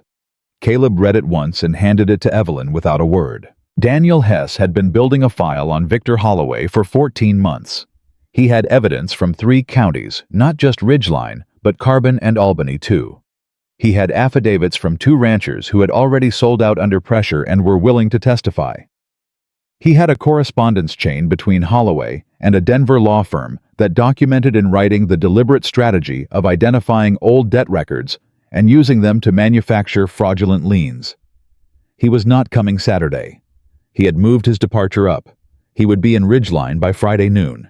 And he was not coming alone. He was bringing a deputy U.S. Marshal. Evelyn read it twice. Then she looked up at Caleb. "He's been building this case for over a year," she said. "We handed him exactly what he was missing," Caleb said. "Local documentation, ranchers willing to stand together." His voice was even, but she could hear something underneath it, the specific quality of a man who had been carrying a fight alone and has just been told he wasn't alone after all. Raphael, leaning against the porch post with his arms crossed, said, "So, what do we do now?" Caleb looked at the letter. He looked at Evelyn. "We go to Ridgeline," he said. "All of us. And we make sure Holloway can't move before noon." The plan was simple, which Evelyn had learned to be suspicious of. Simple plans had a way of becoming complicated the moment they met real circumstances. But simple was what they had time for. Holloway expected Caleb to appear at his office Friday morning to either accept the buyout or formally contest the lien triggering the local court process he controlled. What Holloway did not know, or so they had to assume, was that a federal officer and a U.S. Marshal were riding toward Ridgeline from Cheyenne. The window was narrow. Keep Holloway occupied, keep him from filing anything before Hess arrived, get every rancher with evidence into one room. Caleb sent word before sunrise. He wrote out himself to Tom Pickett first, then to the Hartleys. He sent one of his ranch hands to the Cotter place. He trusted no one at the telegraph and nothing to written messages. Every conversation was face-to-face. Evelyn retrieved the ledger from Vera Hartley's bread box while Caleb was still writing, and she organized it one final time at the kitchen table, everything in order, everything sourced the cover letter to Hess on top. She was ready. She had been ready for 3 days. What she was not ready for was what Raphael found when he went into Ridgeline ahead of them to read the temperature of the town. He came back at 8 in the morning with a look on his face that she'd learned to dread, the look of a man who had found something worse than he expected. "Holloway's called a court session for 9 o'clock, Raphael said. "This morning. He went to Judge Crane last night. He's filing a foreclosure action on the east parcel." Caleb's expression went very still. "He moved it up. He knows about Hess," Evelyn said. Her voice came out flat and certain. "He found out. He's trying to get the judgment recorded before noon." She was already on her feet, already calculating. If he gets a foreclosure judgment on record before the federal officer arrives. "It complicates everything," Caleb said. "Even with Hess's evidence. We have to get to that courtroom. We can't stop a legal proceeding. We can't stop it," she said. "But we can be in the room when it happens, with every rancher who has evidence and every document we've gathered." She met his eyes. "Holloway wants this done in an empty room with a judge who owes him money. We're going to fill that room." Caleb looked at her for a long moment. The morning light was harsh and clear, and she could see the tiredness in his face and the resolve underneath it, and something else. Something that had been building for 3 weeks, and was now in this urgent and graceless moment entirely visible. "You should have been a lawyer," he said. "Women can't be lawyers," she said. "That's a damn waste," he said, and reached for his hat. They rode into Ridgeline at 8:40. There were more people on the main street than a Friday morning warranted, and Evelyn understood immediately that word had gotten out, not all of it, and not correctly, but enough. People stood in front of the general store, and the feed merchant, and the hotel, watching them come in. The way people in small towns watch when they sense something is about to happen that will be talked about for years. Tom Pickett was already there with his wife, and his wife had brought her sister. The Hartleys were there, Harold looking determined, and Vera looking like she had been determined since birth. Jim Cotter came around the corner of the livery, with his Aunt Agnes beside him, and Agnes had a folder of documents under her arm and the expression of a woman going into battle. 7 ranchers in total plus wives, and in one case, a grown son. The street outside the courthouse was more crowded than Holloway had planned for. Caleb tied his horse and stood for a moment looking at the people who had come. He wasn't a man who showed emotion easily or publicly, but something moved through his face as he looked at them, a gratitude that ran too deep for his voice to carry it safely, so he didn't try. Tom Pickett said quietly, "What do we do?" "We go in," Caleb said. Sure. Judge Crane was a small, dry man who had the look of someone who had been sitting behind a bench for so long that the bench had started to shape him. He looked up when the courtroom door opened, and his expression cycled through surprise, irritation, and something that might have been alarm in the space of about 2 seconds. Because behind Caleb came Tom Pickett and Vera Hartley and Jim Cotter's Aunt Agnes, and 11 other people who had no legal reason to be there, and every moral reason to be there, and absolutely no intention of leaving. Victor Holloway was already seated at the front table. His 2 lawyers were with him. The third man, the one who wasn't a lawyer, was standing by the side door, and when Evelyn walked in, his eyes went straight to the ledger under her arm. She looked back at him steadily and sat down. Holloway turned in his chair when the room kept filling. His polished manner was intact, but around the edges, something had tightened. He had expected an empty courtroom and a rubber stamp. He had gotten a room full of people who had driven miles in the early morning to be here, and their presence said something that no legal argument could say as cleanly. Judge Crane cleared his throat. "This is a closed proceeding on the matter of the Holloway lien against Parcel 12 of the Ridgeline." "It's not a closed proceeding," Evelyn said. The room went perfectly quiet. Judge Crane stared at her. "I beg your pardon." She stood. She was 18 years old, and she was the only woman in the room who wasn't seated against the wall, and she felt every eye in the place find her and hold, and she kept her voice clear and her hands still. "Civil lion proceedings in Wyoming territory are matters of public record. Your Honor and members of the public have the right to attend. I'd be happy to cite the statute if you need the reference." She would not be happy to cite the statute because she had read it once 2 days ago and could not guarantee she had the exact wording. But she said it like she could cite it in her sleep because that was what this moment required. Crane's eyes went to Holloway. Holloway's jaw had tightened by a fraction. She could see it from across the room. One of his lawyers leaned in and said something she couldn't hear. "The proceedings will continue," Crane said with the stiff dignity of a man reclaiming ground. "Be seated." She sat. Caleb beside her said nothing, but under the table, briefly, his hand found her wrist. Not a romantic gesture, just a solid and deliberate, "I see what you did," and then it was gone. Holloway's lawyer was good. She had to grant him that. He presented the lien documentation with the measured confidence of a man who had done this before and expected the machinery to work the way it always had. He cited the debt, the original 1969 note, the succession clause, the Morgan property as collateral. He submitted the lien as Exhibit 1. He spoke about the legal tradition of inherited debt with the authority of someone who had carefully selected which traditions to cite. When he finished, Judge Crane looked at Caleb. "Mr. Morgan, you have the right to respond." Caleb stood. He was not a man of legal language, he knew that about himself, so he didn't pretend to be. "Your Honor, the debt this lien is based on was paid in full in 1874. I have the receipt signed by Harlan Holloway himself." He handed the promissory note, the original stamped "paid in full," to the court clerk. The lawyer for Holloway said, without missing a beat, "The authenticity of that document has not been verified." "I'd like to verify it," said a voice from the back of the room. Everyone turned. Daniel Hess was standing in the doorway. He was a compact man in his 40s, unremarkable looking, in the way of someone who had cultivated unremarkability professionally, and beside him was a younger man with a badge on his coat that caught the light when he stepped forward. The deputy, U.S. Marshal. They were 2 hours early. Holloway went completely still. It was the stillness of a man whose plan has just changed shape entirely, who is rapidly recalculating and finding the numbers do not come out in his favor. His lawyers exchanged a glance. The third man by the side door shifted his weight.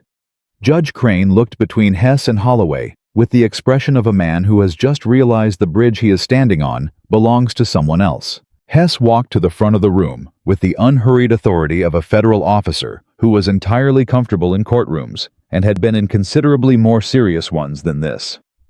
He set a leather case on the table beside Caleb and opened it. "Daniel Hess, Federal Land Office, Cheyenne," he said.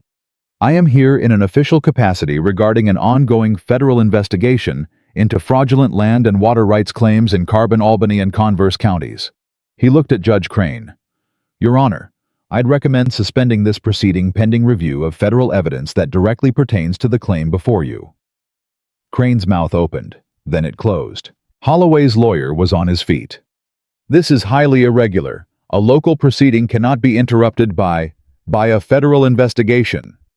The marshal's voice was quiet and had the quality of someone who rarely needed to raise it. "Sir, I'd like to see your license to practice in Wyoming territory." The courtroom erupted. It took 20 minutes to restore order, and in those 20 minutes, Evelyn sat very still and watched Victor Holloway. She watched him speak rapidly to his lawyers. She watched the calculation running behind his eyes, the same calculation she'd seen running in the eyes of men who realized the ground had shifted and were trying to find new footing. She watched him look at the crowd of ranchers who had shown up and understand for the first time that this was not going to be contained the way he had intended. He turned and looked directly at her. She did not look away. He held her gaze for a moment. There was no warmth in it.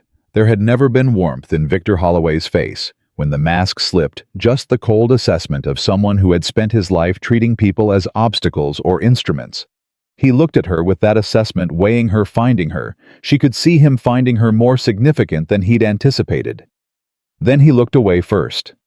She let herself breathe.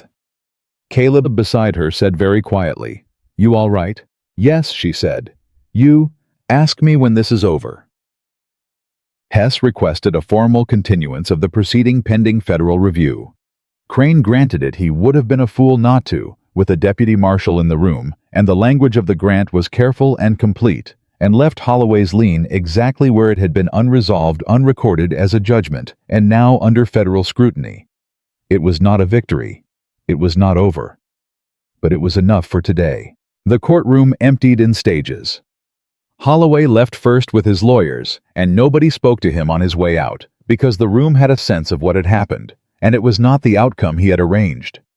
The ranchers filed out into the morning, with the particular quiet of people who have done something significant and are still processing the size of it. Tom Pickett shook Caleb's hand on the courthouse steps without saying anything. The Hartleys did the same. Jim Cotter's Aunt Agnes patted Evelyn on the arm and said, "You did good, girl," with the matter-of-fact delivery of the highest compliment Agnes was capable of giving. Hess found them outside.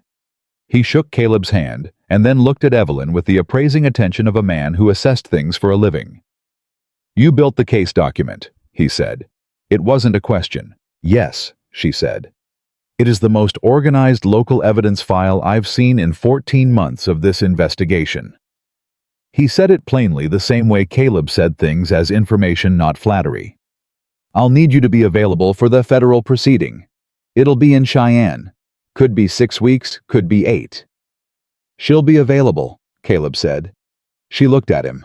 "If that's what you want," he said to her with a slight correction in his voice, acknowledging that he'd spoken for her without asking. "I should have put that as a question." "It's what I want," she said. Hess nodded. "Good." He looked between them with the brief, practical assessment of a man who noticed things and filed them. "I'll be at the hotel through Monday. Come find me this afternoon, both of you. I need full statements." He left. They stood on the courthouse steps in the full heat of the Friday morning, and the street was returning to its ordinary business around them. And Evelyn felt something she hadn't felt in a very long time, the specific, unfamiliar sensation of ground that wasn't moving under her feet. The afternoon was long and procedural and exhausting, in the way that legal processes always were. Statements given carefully, documents reviewed, everything recorded in the flat, precise language of federal documentation that felt very far from the urgency of the last 3 days. Hess was thorough. He asked questions she hadn't anticipated, and some that she had, and he followed threads she'd thought were tangential into evidence that turned out to matter significantly. By the time he finished with her, she had been talking for 2 hours, and her hand ached from signing documents, and she was deeply grateful when his assistant brought in a tray of coffee, and she could simply sit for 5 minutes and not speak. Caleb was in the adjacent room giving his own statement. She could hear his voice through the wall, low, even unhurried, and the sound of it was steadying in a way she didn't examine too carefully. The twist came at 4 in the afternoon. Hess came back in with a different expression, not alarm exactly, but the heightened attention of a man who has found something unexpected. He set a document on the table between them and looked at her. "Do you recognize this name?" he asked and pointed. She looked. The document was a deed transfer dated 3 months prior. The property was the Delaney Ranch, Walt Delaney's land, sold under pressure in April. The buyer was listed as a holding company. The registered agent for that holding company was a man named Gerald Fitch. The room went very quiet inside her head. Gerald Fitch. The man who had signed her letter. The man who had promised her a job at the Hargrove operation, and whose departure had sent her penniless and 18 into the streets of Ridgeline on the day Caleb Morgan had stopped to pick up her Bible. "I know that name," she said. Her voice came out very steady. "He's the reason I came to Wyoming." Hess looked at her carefully. "Fitch is Holloway's legal agent in Denver. Has been for 3 years. The Hargrove operation was one of several holding companies Holloway used to move acquired properties." He paused, watching her face. "The job offer you received was likely manufactured. Hargrove's operation was real once, but by the time that letter was written, it had been folded into Holloway's network." The magnitude of it settled over her slowly. She had not ended up in Ridgeline by chance. She had not walked out of that stagecoach by accident or bad luck. Someone Holloway's network. Fitch had been circulating false employment offers to draw workers, or perhaps specifically bookkeepers, to failed operations in the territory. She didn't know why. She didn't know if she had been specifically targeted or simply one of many. But the coincidence was not a coincidence. She had been placed here, not by Caleb Morgan, not by kindness, by the same machine she'd spent 3 weeks fighting.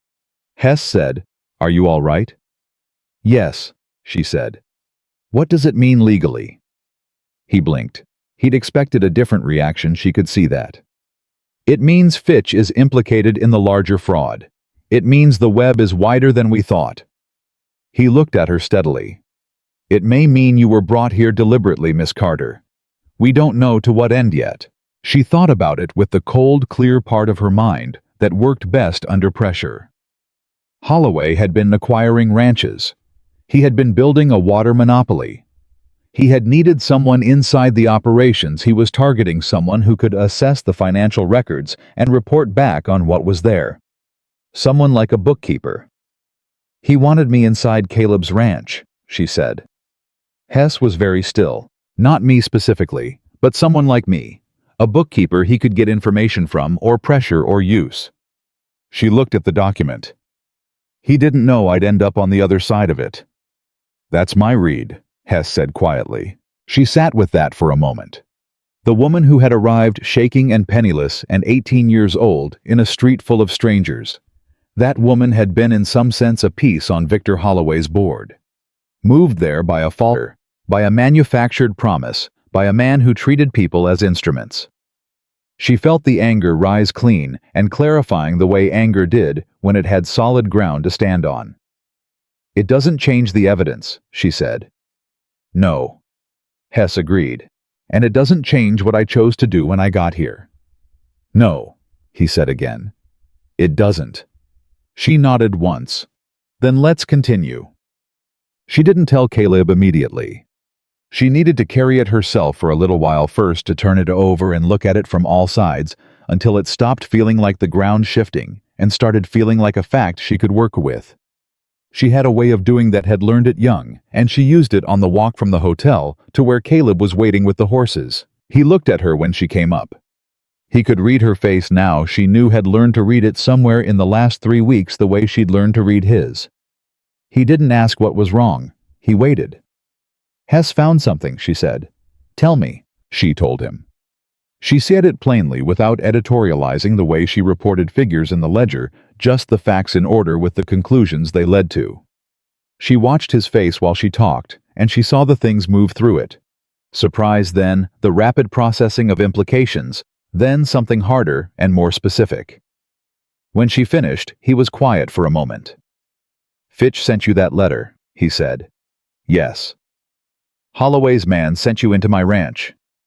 "Likely yes." His jaw tightened. "He was going to use you." "He was going to try," she said.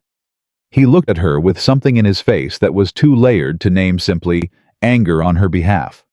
Certainly. But underneath it, something more personal. The particular feeling of a man who realizes how close something bad had come and is only now retroactively afraid of it. "Evelyn, I'm all right," she said. "I've thought it through. It doesn't change what I did, or what you did, or what we built." She met his eyes steadily. "It changes where I started. It doesn't change where I am." He held her gaze for a long moment. The street moved around them, horses and wagons, and the ordinary noise of a Friday afternoon, and they stood in the middle of it like two people who had found a still point and were not in a hurry to leave it.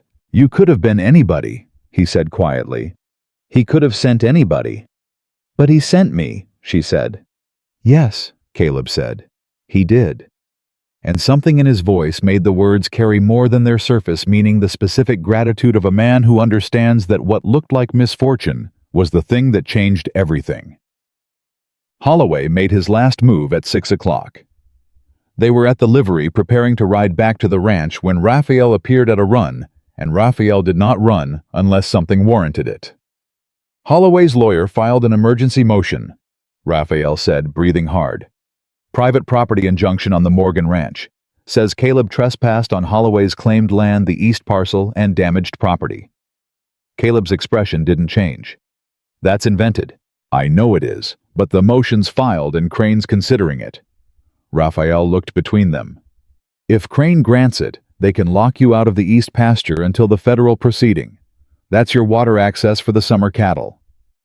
"He's trying to hurt the ranch even if he can't get the land," Evelyn said. "Make the fight expensive enough that you have to settle." "It's a stalling tactic," Caleb said. "It's an effective one." She was already thinking. "Does Hess know?" "Going to him now," Raphael said. "Then go." Caleb looked at her. "Can he block it?" "He can if he files a federal hold on all related proceedings. He has grounds. The motion is directly tied to the property under federal investigation." She picked up the ledger from where she'd set it on the fence post. "We need to get back to Hess. Now." They went back to the hotel at a pace that was not quite a run and was not polite. Hess heard the motion, heard Evelyn's analysis, and had his assistant draft the federal hold in 22 minutes. The marshal signed it. It was delivered to Judge Crane's office before Crane had finished reading Holloway's emergency motion. Crane looked at the federal hold. He looked at the marshal's signature. He set Holloway's motion face down on his desk. The message came back to the hotel in 40 minutes. Motion denied pending federal review. Raphael. When he heard, sat down on a bench in the hotel lobby and put his face in his hands, not from grief, but from the release of tension. So prolonged, he'd stopped noticing how heavy it was. Caleb stood in the lobby and looked at Evelyn. She looked back. "It's not over," she said. "The federal proceeding is still weeks away." "I know," he said. "He'll try again." "I know that too. We need to be ready. Evelyn." He said her name in the specific way he had quietly, with the weight of someone who meant every syllable. "I know all of that. I'm not worried about all of that right now." She stopped. He took a step toward her, and then another, until there was not very much space between them, and what he was going to say was only for her. "I spent 8 months carrying this alone," he said. "Every day of that I thought, this is what alone is. This is just what my life is." His voice was low and entirely certain, not the voice of a man reaching for words, but a man finally able to say what had been true for longer than he'd acknowledged it. "And then you came. And you picked up the ledger, and you read what needed reading, and you stood in a courtroom full of people twice your age, and said things that needed saying." He paused. "And I stopped thinking of my life as something I carry alone." The lobby was very quiet. Somewhere behind them, Raphael was being very interested in the wallpaper. She looked at Caleb Morgan, at this man who had been shaped by loneliness and loss into something harder and more careful than he'd been born, and who was standing in a hotel lobby in a dusty Wyoming town, offering her the most honest thing she'd ever been offered by anyone. "I'm still an 18-year-old bookkeeper with a broken carpet bag," she said, because she needed him to know she understood exactly what she was and wasn't. "I know exactly what you are," he said. "That's why I'm saying this." She held his gaze for a long moment. Outside, the summer light was going gold over the ridgeline rooftops, and the town was moving into the particular grace of a Friday evening, and Evelyn Carter, who had come west with nothing and no one, and a letter that turned out to be a lie, felt something she had not let herself feel in a very long time. She felt found. "All right," she said quietly. "All right," he said. It wasn't a declaration. It wasn't a resolution. It was two words that meant 100 things and needed to mean only one thing right now, and both of them knew it. Raphael turned back from the wallpaper and said with enormous dignity, "Should I get the horses?" "Yes," they both said at the same moment, and they rode home. The weeks after Ridgeline were not quiet. Evelyn had known they wouldn't be. Holloway was not the kind of man who accepted a setback and recalibrated gracefully. He was the kind of man who treated every obstacle as a personal insult and responded by applying more pressure in a different place. She had read enough about men like him in the ledgers. She'd kept her whole working life. The numbers always told you who someone was, and Holloway's numbers said relentless. The pressure came in the form of lawyers first. Letters arrived at the ranch every few days, formal, carefully worded, each one finding a new procedural angle to threaten. One claimed Caleb had violated a water use ordinance on the East Creek. Another raised a question about the original land patent for the North Pasture. A third most aggressively suggested that Evelyn herself had obtained her position at the Morgan Ranch under false pretenses, and that any evidence she had gathered was therefore tainted. She read each letter at the kitchen table and made notes in the margin in her small, precise handwriting. Caleb read them after her, his face unchanging, and then he set them in a pile for Hess. Hess, for his part, was building a federal case with the methodical thoroughness of a man who had been waiting 14 months for exactly this quality of evidence. He wired the ranch twice a week. He had requested the full cooperation of 3 county sheriffs and had received it from 2. The third, Ridgeline's own sheriff, a man named Purdy, who had been in Holloway's pocket since at least 1879, had declined to cooperate and was now himself the subject of a separate inquiry. The news of that particular development reached the ranch on a Tuesday morning, and Raphael celebrated by making a cake, which he had never done before, and which was not entirely successful, but which everyone ate anyway, with genuine appreciation for the effort. "The sheriff is under investigation," Tom Pickett said when he rode over that afternoon to hear the news in person. He said it slowly, like a man tasting something he hadn't expected to enjoy. "Purdy's under federal investigation. Preliminary inquiry," Evelyn said. "But yes." Tom looked at Caleb. "You understand what that means for the valley?" "I understand," Caleb said. "Because Purdy's been covering Holloway's enforcement work for years. Every time someone got a threat, every time cattle turned up dead, or a fence line got cut, Purdy looked the other way." Tom's voice had gone hard. "There are people in this valley who lost land they shouldn't have lost because that man looked the other way." "I know," Caleb said. "Hess knows it too." Tom was quiet for a moment. "Walt Delaney called it a night before it was. Said he couldn't fight. I want to know if Walt gets his land back." Evelyn looked at Tom. "Hess believes that fraudulently induced sales can be challenged in federal court. It's not simple and it's not fast, but the legal standing exists." She paused. "Tell Walt to get his papers together." Tom exhaled a long, slow breath that carried the weight of everything he'd been holding since April. "All right," he said. "All right." The first real break came 5 weeks after Ridgeline. It didn't come from Hess, or from the federal proceeding, or from anything Evelyn had anticipated. It came from Gerald Fitch. Fitch apparently had decided that the distance between Denver and a federal prison was not sufficient, and that the distance between Denver and a cooperation agreement was considerably more comfortable. He had contacted the federal land office through his own lawyer, and what he had offered in exchange for reduced charges was enough to make Hess wire Caleb at 6 in the morning with 3 words. "He's talking. Everything." Evelyn was at the kitchen table when Caleb came in with the wire. She read it. She read it again. Then she set it down on the table very carefully, the way you set down something fragile. "Everything," she said. "Everything," he confirmed. She had known intellectually that the case would resolve. She had built it to resolve. But knowing something and feeling it were different operations, and she sat for a moment with the specific feeling of a wall that has been pressing against you for a very long time, beginning fractionally to give. "What does everything mean?" Raphael asked from the doorway. He had developed a habit of appearing in doorways at significant moments, and neither of them had the heart to point it out. "It means Fitch is giving Hess the names and the documents and the financial records going back to when Harlan Holloway started the scheme," Evelyn said. "It means the federal case doesn't rest on our documents alone." She looked at Caleb. "It means Victor Holloway is going to lose." The kitchen was quiet for a moment. "How long?" Caleb asked. "Weeks, not months. With Fitch cooperating, the proceeding moves faster." She picked up her coffee. "We still have to appear in Cheyenne. I still have to testify." "I'll be there," he said. "I know you will." She looked at him across the table.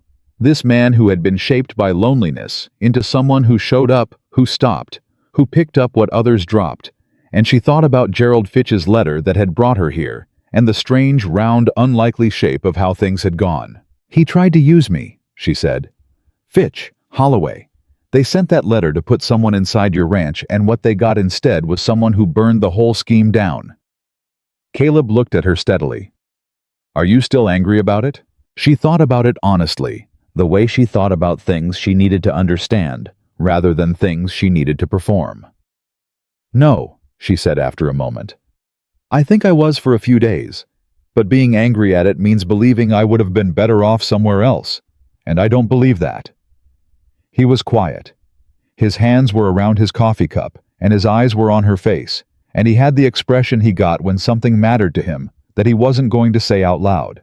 She let him not say it. She had learned to let him carry things in his own way. The second break was uglier. 3 days after Fitch's cooperation agreement went through, someone cut the fence line on Caleb's east pasture in 3 places. Caleb found it on his morning ride, and came back to the ranch with a flatness in his face that she had learned to recognize as controlled anger, the kind that burned slow and clean without spray.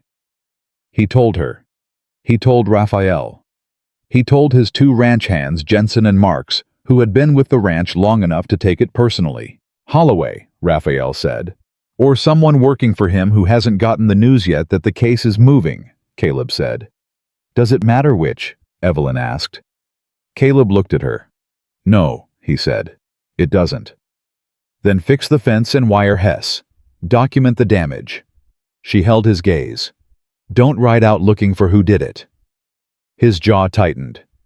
"That's my land. I know it's your land. That's why you don't go out there angry and do something that gives Holloway's lawyers a story to tell." She kept her voice steady and direct, the way she'd learned he responded to best. "Fix the fence, wire Hess, document it. That's the play." He looked at her for a long moment. Then he said, "Jensen, get the wire cutters." She had noticed somewhere in the weeks since Ridgeline that he listened to her differently than he'd listened to anyone. Not with deference, not with the performance of patience, but with the actual weight of genuine consideration. He didn't always agree. He'd told her twice that she was wrong about something, and been right both times, and she'd told him so, which had startled him more than the disagreement had. But he listened, and when he agreed, he acted on it cleanly, without ego. She found that rarer than almost anything else she knew. Hess's response to the fence-cutting wire arrived the next day, with the additional information that Holloway had been served with a federal injunction that morning, prohibiting him or his agents from interfering with properties under investigation. The marshal had delivered it personally. The fence-cutting stopped. They left for Cheyenne on a Wednesday 6 weeks after the courtroom in Ridgeline. It was Evelyn, Caleb, Tom Pickett, Vera Hartley, Jim Cotter, and Agnes, who had been invited to testify and had accepted with the air of someone who had been waiting for the opportunity. Raphael stayed with the ranch and was given a list of instructions by Caleb that took 10 minutes to deliver, to which Raphael listened with patient attentiveness and then said, "I know, Mr. Morgan. I've been doing this for 4 years. Go." Caleb went. The Cheyenne Federal Courthouse was larger and more formal than anything Ridgeline offered, and it had the particular quality of an institution that took itself seriously. Evelyn had been in exactly one courthouse before in her life, a county building in Salina, where she'd witnessed a property transfer for Mr. Draper, and this was nothing like that. This had marble floors and federal seals and clerks who moved with the brisk certainty of people who understood the weight of what they handled. She felt walking in both entirely out of place and entirely prepared. Hess met them in the corridor. He shook Caleb's hand and looked at Evelyn's ledger. The same battered ledger that had traveled from Kansas with her, that had been hidden in Vera Hartley's bread box, that contained the organized evidence that had started all of this with something close to affection. "That book is going to be Exhibit A," he said. "I'd like it back when this is done," she said. "You'll have it." He looked at her steadily. "You ready?" She thought about 18 years old, and a broken carpet bag, and a street full of strangers. She thought about numbers on a page telling the truth when people wouldn't. She thought about 3 copies of a promissory note, and a lamp burning late, and a man who had said come back, and meant it with his whole self. "Yes," she said. She testified for 4 hours. She had been afraid before she took the stand of the particular species of condescension she'd encountered her whole life. The raised eyebrow, the slightly too patient tone, the implicit question of what would you know about this? The federal attorney for the opposing side was a man from Denver named Carver, who wore very good boots and had the bearing of someone who had gone through law school, assuming the world would arrange itself around his convenience. He tried the condescension in his second question. "Miss Carter, you say you are a bookkeeper. You're 18 years old, and you've had no formal legal training. Can you explain to this court why we should treat your analysis of these documents as authoritative?" She looked at him calmly. "Because the analysis is based on the documents themselves, not on my age. The documents say what they say. I can explain what they say, and anyone in this room can look at them and verify that I've described them accurately." She paused. "Would you like me to walk through each one?" Carver paused. "That won't be necessary." "I'm happy to," she said pleasantly. "I have time." Behind Carver she could see Hess with his hand over his mouth. She walked through each document. She took her time. She was clear and precise, and she did not use a single word. She couldn't define if pressed, and when Carver tried to interrupt her with technical objections, the federal judge, a gray-haired woman named Aldrich, who had been listening with the focused attention of someone who read people as naturally as Evelyn read numbers, sustained exactly none of them. When Carver sat down, Judge Aldrich looked at Evelyn over her glasses and said, "Thank you, Miss Carter. That was exceptionally clear." Evelyn said, "Thank you, Your Honor," and stepped down. Her legs, which had been entirely steady for 4 hours, shook slightly on the walk back to her seat. She sat down beside Caleb and looked straight ahead. His hand found hers under the table. Brief, solid, certain. She held on for exactly 3 seconds. Then they both let go. The twist came on the second day, and it came from a direction no one had anticipated. Victor Holloway had been present throughout the first day of proceedings, with the composed, slightly contemptuous manner of a man who believed he was temporarily inconvenienced. His lawyers had been good. His position had been presented as the legitimate exercise of inherited legal rights. The documentation as authentic. The federal investigation as an overreach driven by the complaints of ranchers who had simply failed to manage their financial obligations. It had been credible enough to be uncomfortable. On the second morning, Gerald Fitch took the stand. Fitch was a narrow man with careful hands who had the look of someone who had made a career of sitting in rooms where the most important people were other people. He sat in the witness chair with the particular stillness of someone who had decided to burn something down and was making peace with it. He described in precise and ordered detail the operation he had run for Victor Holloway over 7 years. The false employment offers. The manufactured positions, used to place people in targeted properties to gather information, to create leverage occasionally, to directly facilitate document access. The list of ranches going back to 1877. The financial records from the Denver law firm, showing Holloway's direct involvement in every fraudulent lien. The communication chain between Holloway and Judge Crane documented over 4 years. And then, almost at the end, he said something that made the courtroom go very still. Miss Carter's employment offer was specifically targeted, Fitch said. We identified the Morgan Ranch 18 months ago as a priority acquisition due to the East Creek water source. We needed someone inside the ranch's financial records. We circulated her name through Kansas employment networks as a skilled bookkeeper without other prospects. The letter was designed to be irresistible to someone in her situation. Evelyn sat very still. She had known this. Hess had told her weeks ago, but hearing it said aloud in a federal courtroom in flat matter-of-fact testimony was different from knowing it abstractly. She had been selected, targeted. Her desperation had been identified and used as a tool with the same cold precision that Holloway had applied to dead men's debts. Caleb was not touching her hand this time. He was sitting with both his hands on his knees and a jaw so tight she could see the muscle in it, and she knew without looking at his face that he was furious in the deep, clean way. He got furious, not hot, not explosive, just bedrock certain. Carver stood immediately.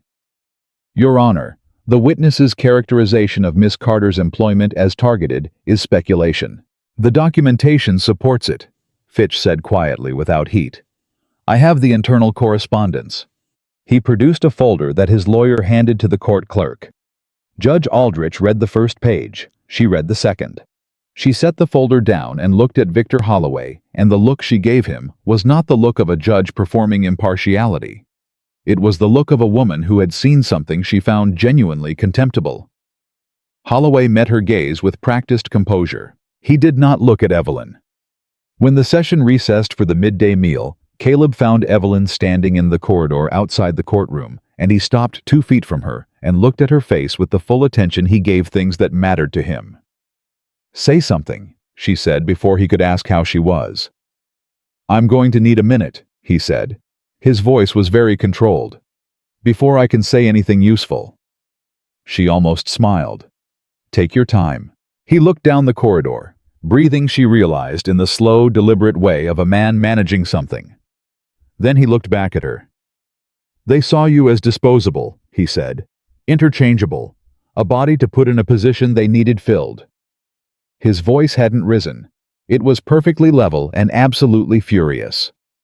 And you walked into my ranch with a broken bag and $22 and no reason to trust a single person you met, and you took every piece of what they tried to do to you, and you turned it into this.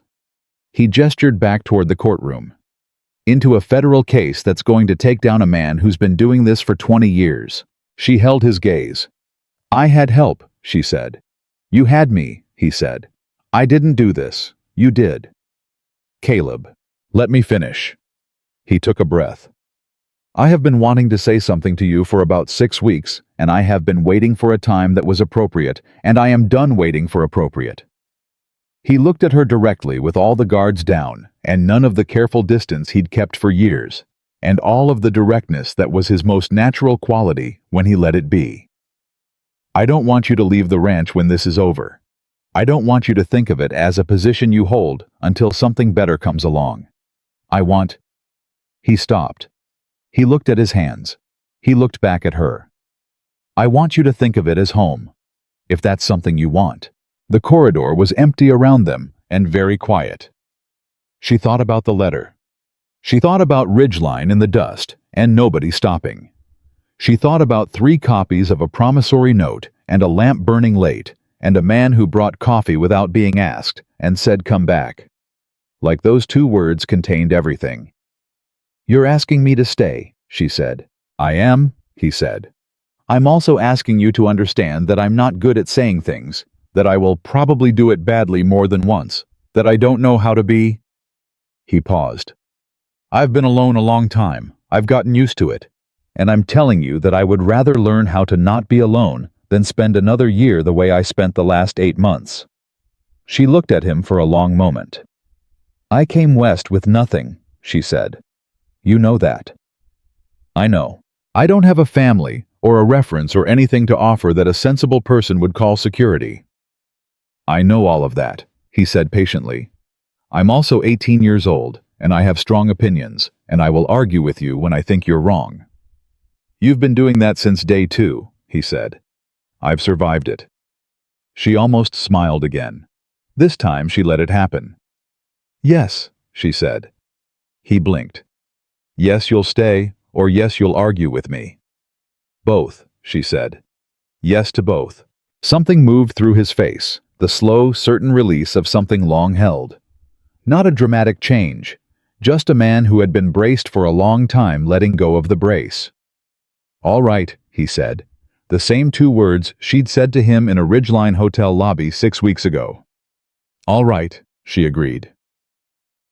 Judge Aldrich delivered her findings on the 3rd day. The ruling was comprehensive, and from Evelyn's perspective beautifully organized. It worked through the evidence in the exact order.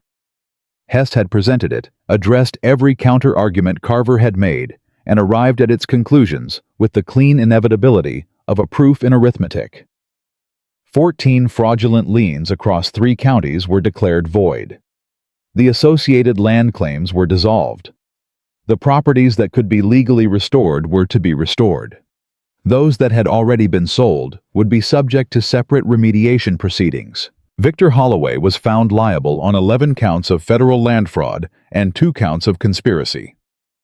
Judge Crane's judicial conduct was referred for separate disciplinary review, which was a careful legal phrase that meant his career was finished. Gerald Fitch's cooperation agreement reduced his exposure substantially, and he would carry that reduction along with whatever he was able to look at in the mirror, which was his own affair. The reading of the findings took 40 minutes. Evelyn sat beside Caleb and listened to every word with the focused attention she gave to things that mattered. And when Judge Aldrich reached the section dealing specifically with the Morgan Ranch, the East Parcel, the fraudulent lien, the restoration of clear title, she felt Caleb exhale beside her, a single long breath that he'd probably been holding for 8 months. She didn't say anything. She put her hand briefly on his arm and then took it back. He covered it with his own hand before she could. They stayed like that until the gavel fell.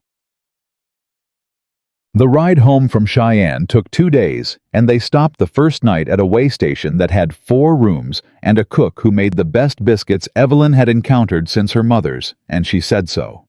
And the cook, a large woman named Dottie, looked at her with the expression of someone receiving their due and said, "Sit down, honey, I'll make you more." Caleb sat across from her and drank his coffee and watched her eat 3 biscuits and said nothing, which was its own kind of conversation. Tom Pickett at the other end of the table was writing a letter to Walt Delaney. Vera Hart had fallen asleep in her chair with her arms crossed and her chin on her chest, and Harold Hartley was very carefully not doing anything that might wake her. Agnes had found the cook's cat and was conducting a private interview with it in the corner. It was the most ordinary evening Evelyn had experienced in 2 months. She found she liked ordinary enormously. "What happens to the ranch now?" she asked. Caleb looked up. "What do you mean?" "The federal ruling clears your title. You get the east parcel back without contest. Holloway can't touch the water rights." She wrapped both hands around her cup. "What do you do with that?" I thought about it in his way, slowly, thoroughly, without performing the thinking. "Expand the herd," he said. "Been holding back because of the uncertainty. If the East Creek is clear, I can run twice the summer cattle." He paused. "Fix the east fence properly. Jensen's been patching it with scrap wire for 3 years. It needs replacing." He looked at her. "I'll need the books in order." "Your books are already in order," she said. "They'll need to stay that way." "They will." He nodded. "Then I reckon we have work to do when we get back." She looked at him. "Caleb." "That's not what I was asking." He met her eyes. The lamp on the table between them was small and steady, and his face in the light of it was open in the way it had become over weeks.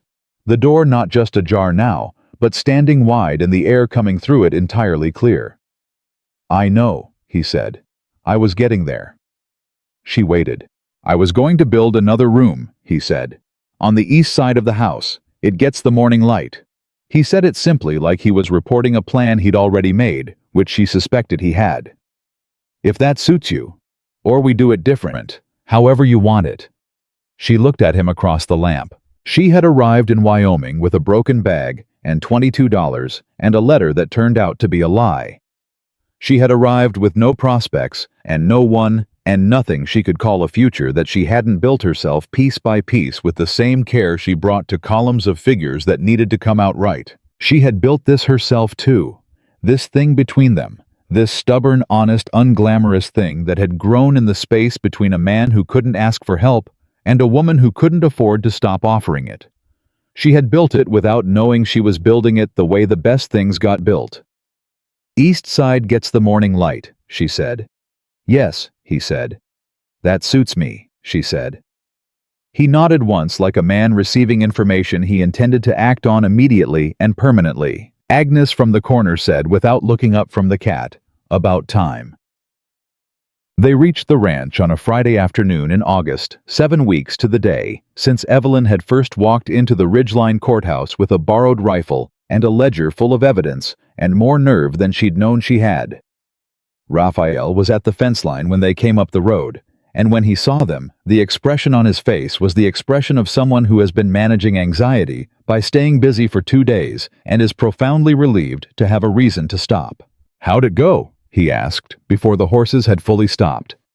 "We won," Caleb said. Raphael closed his eyes for a moment. Then he opened them and said, "The north pasture fence held while you were gone. I also fixed the hinge on the barn door that's been sticking since March, and I made supper." "I see you've been busy," Caleb said. "I had feelings," Raphael said with enormous dignity. "I managed them through labor." Caleb got down from his horse and put his hand on Raphael's shoulder, the way he did brief, solid no words, and Raphael straightened up and nodded and took the reins. Evelyn climbed down and stood in the yard. The ranch was exactly as she had left it. The dark timber house, the barn, the root cellar built into the hillside, the horses in the near pasture. Everything worn and everything cared for. Everything built by hands that had intended it to last. She had a room with a window facing the mountain. She had a desk and a lamp and a ledger that had been entered as federal evidence and would be returned to her within 30 days, per Hess's written assurance. She had a job that was real work, not light work exactly as she'd been promised on the first day. And she had something that no letter had ever promised her, and no false job offer could have manufactured. She had a place that knew her name. Caleb came to stand beside her. He didn't touch her. He just stood there in the way he had, solid and present and entirely without pretense, and looked at the ranch, the way a man looks at something he has nearly lost and is still processing the nearness of it. "Your father built that barn," she said. "Yes," he said. He'd be glad it's still standing. He was quiet for a moment. "He'd be glad of more than that," he said. She looked at him. I was looking at this mountain at the east slope, the creek, the 40 acres that were his again, cleanly and completely and without contest. And his face had an expression she had not seen on him before. Not the hard-won calm of a man managing difficulty. Not the guarded, careful look of someone protecting himself from further loss. Just peace. Ordinary, uncomplicated peace, worn with the slightly unfamiliar look of something a man puts on after not having worn it for a very long time. "What do we start with tomorrow?" she asked. "The east fence," he said. "Then the books. I'll have the supply accounts updated by noon." "I know you will." He glanced at her, and in the glance was the full weight of everything he had and had not said over 7 weeks. Every careful approach, and every deliberate honesty, and every moment of choosing her. Choosing to let the door stand open. "You always do what you say you'll do." "So do you," she said. He looked back at this mountain. She looked at it too, enormous and permanent and indifferent to human trouble, in the way that only very old things could be. But around its indifference, something warmer. Something that had everything to do with who was standing in front of it. "I spent my whole life protecting this land," he said. He said it quietly, like something he was finally understanding the full shape of. She looked at him. And now? I was still for a moment. Then he turned and looked at her directly, completely, with all the reserve gone and nothing between them but the plain truth of two people who had chosen each other through the hardest weeks either of them had lived and were still standing. Now, he said, I finally have someone to share it with. The summer light lay long and gold over the Wyoming mountains, and the ranch was quiet around them. And Evelyn Carter, who had come west with nothing, and had built everything, stood in the yard of a place that was hers, beside a man who had chosen her and felt for the first time in a life that had given her very little to be certain of completely and permanently home.